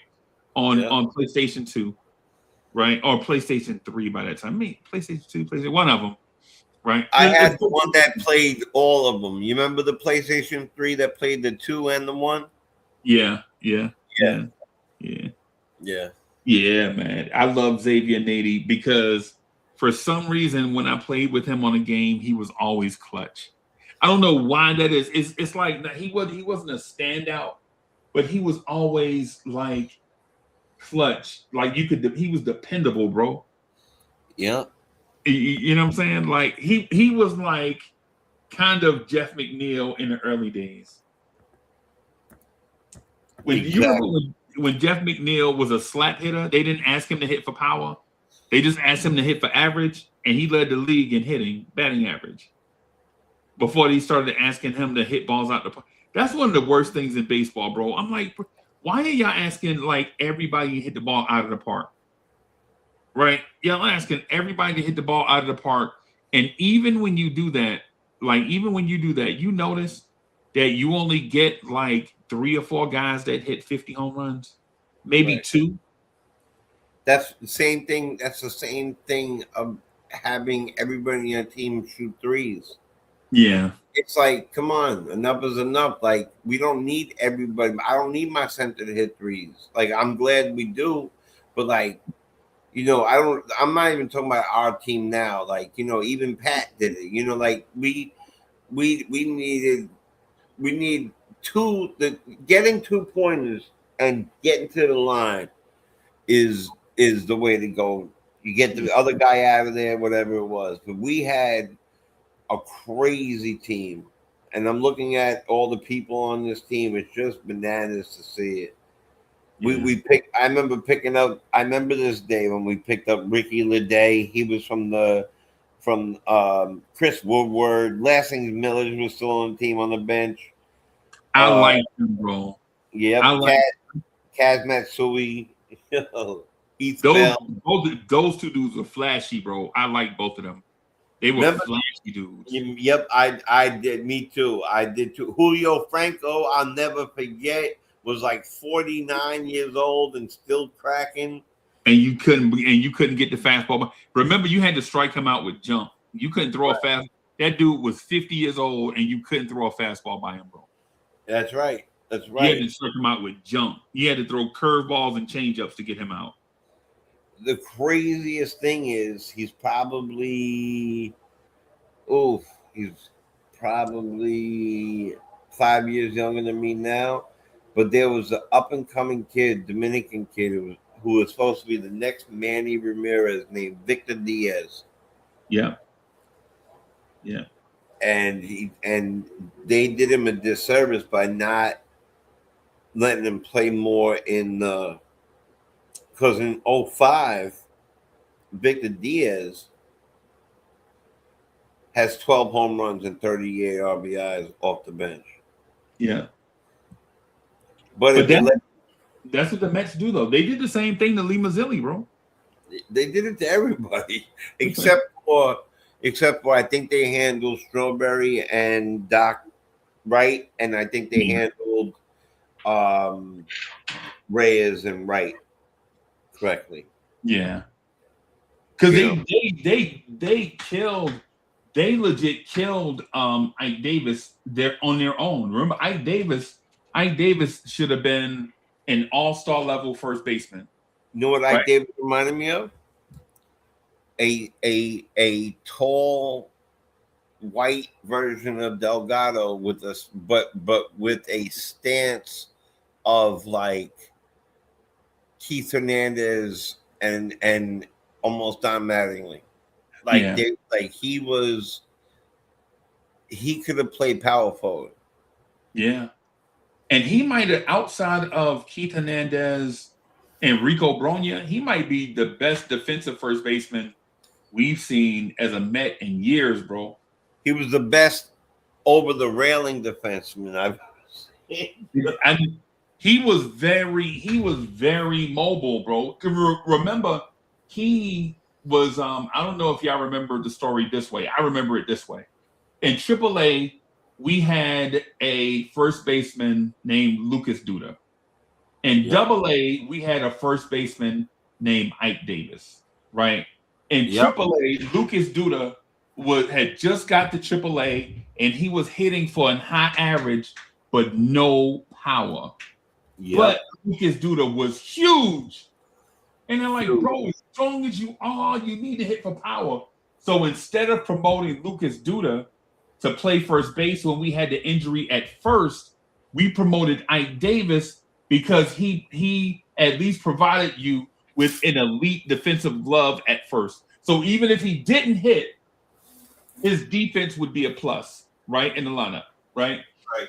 So you bring up Ike Davis, and then Ike Davis comes up with no offense on the radar and shows you offense to go with his defense. There's no doubt.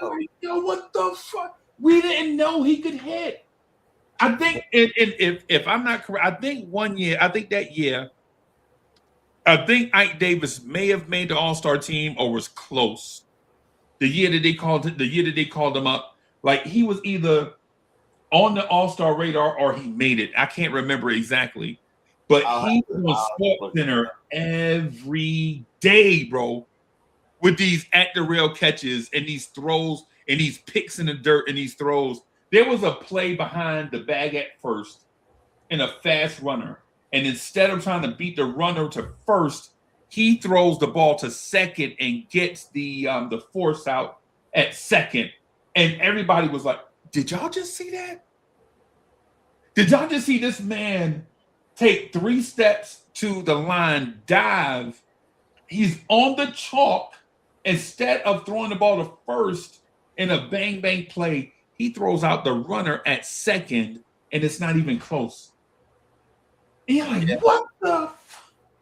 what is, this dude Ike Davis is something.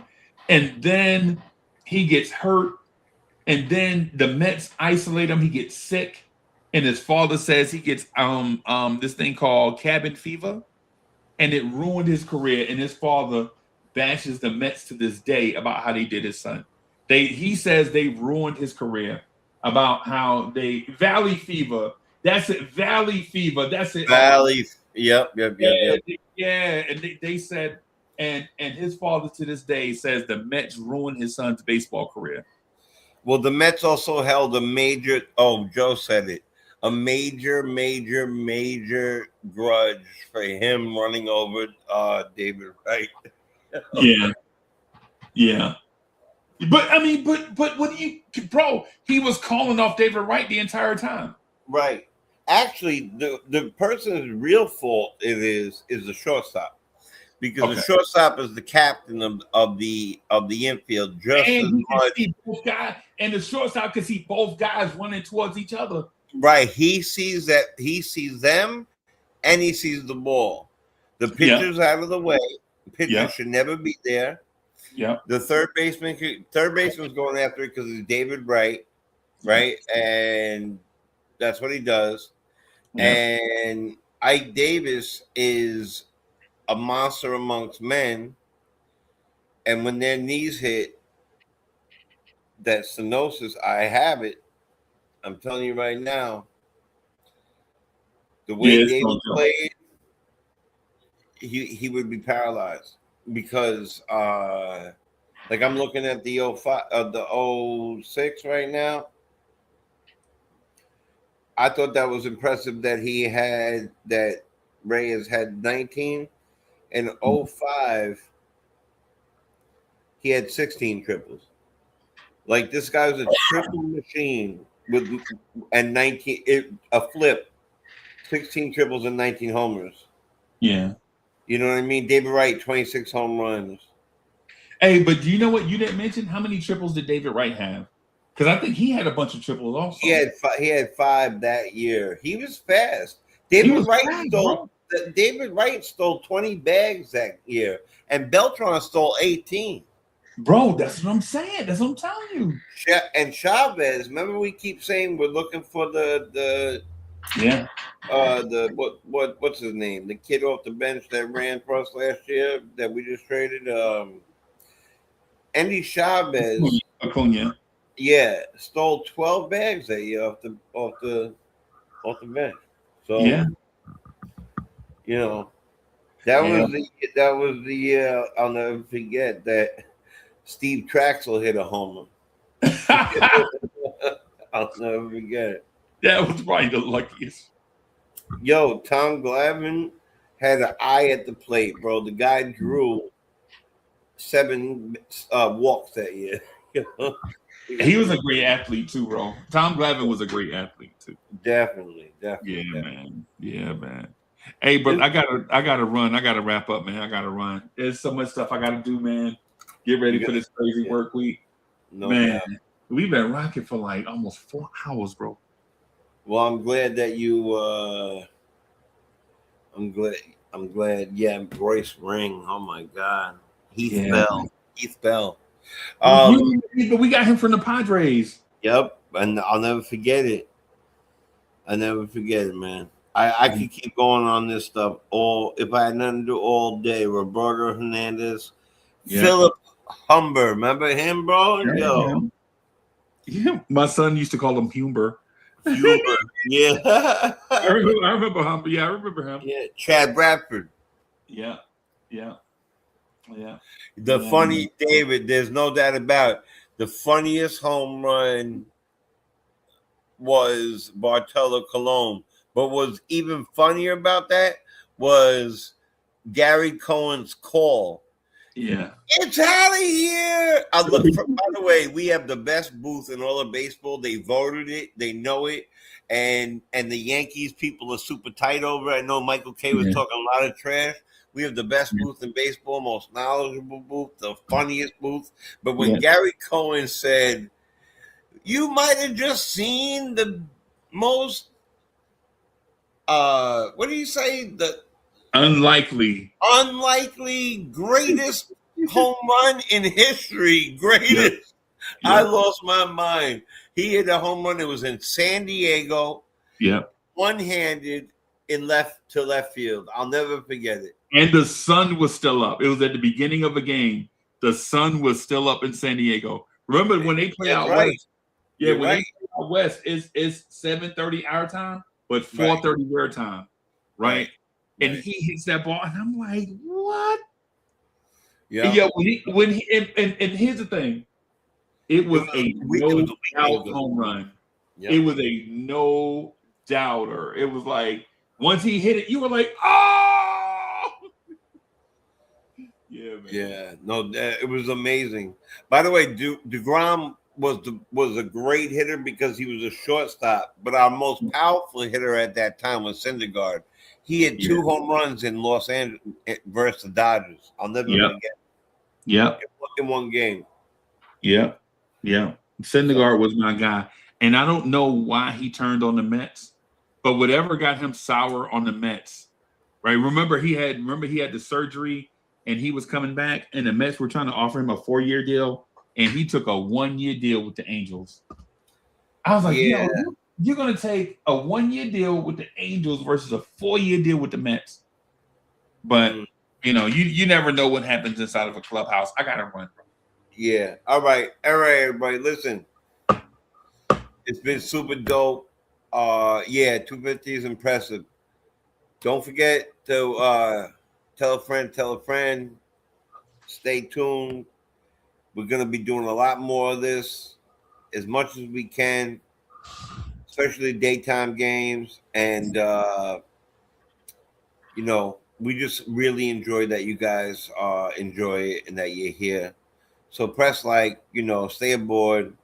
We're going to be dropping some, in my Instagram is I'm going to be putting a lot of, and I'm going to try to do it in other places, Facebook too. A lot of, get ready for the show type things so that you'll know that it's coming. And you just check YouTube too, and you'll see it. Uncle Freezy will have it up that we're about to have a show. So come and join us. And let's have more talks like this, man, and have more memories together, right? And build this family bigger and bigger, right? Yeah, man. Mets fans, thank you. Sports fans, thank you. And just fans of the channel in general, man, thank y'all for coming through and having this thing be a fun experience for everyone. We're going to get out of here, y'all. Thank y'all for coming through. Yeah, peace, everybody. Peace, guys.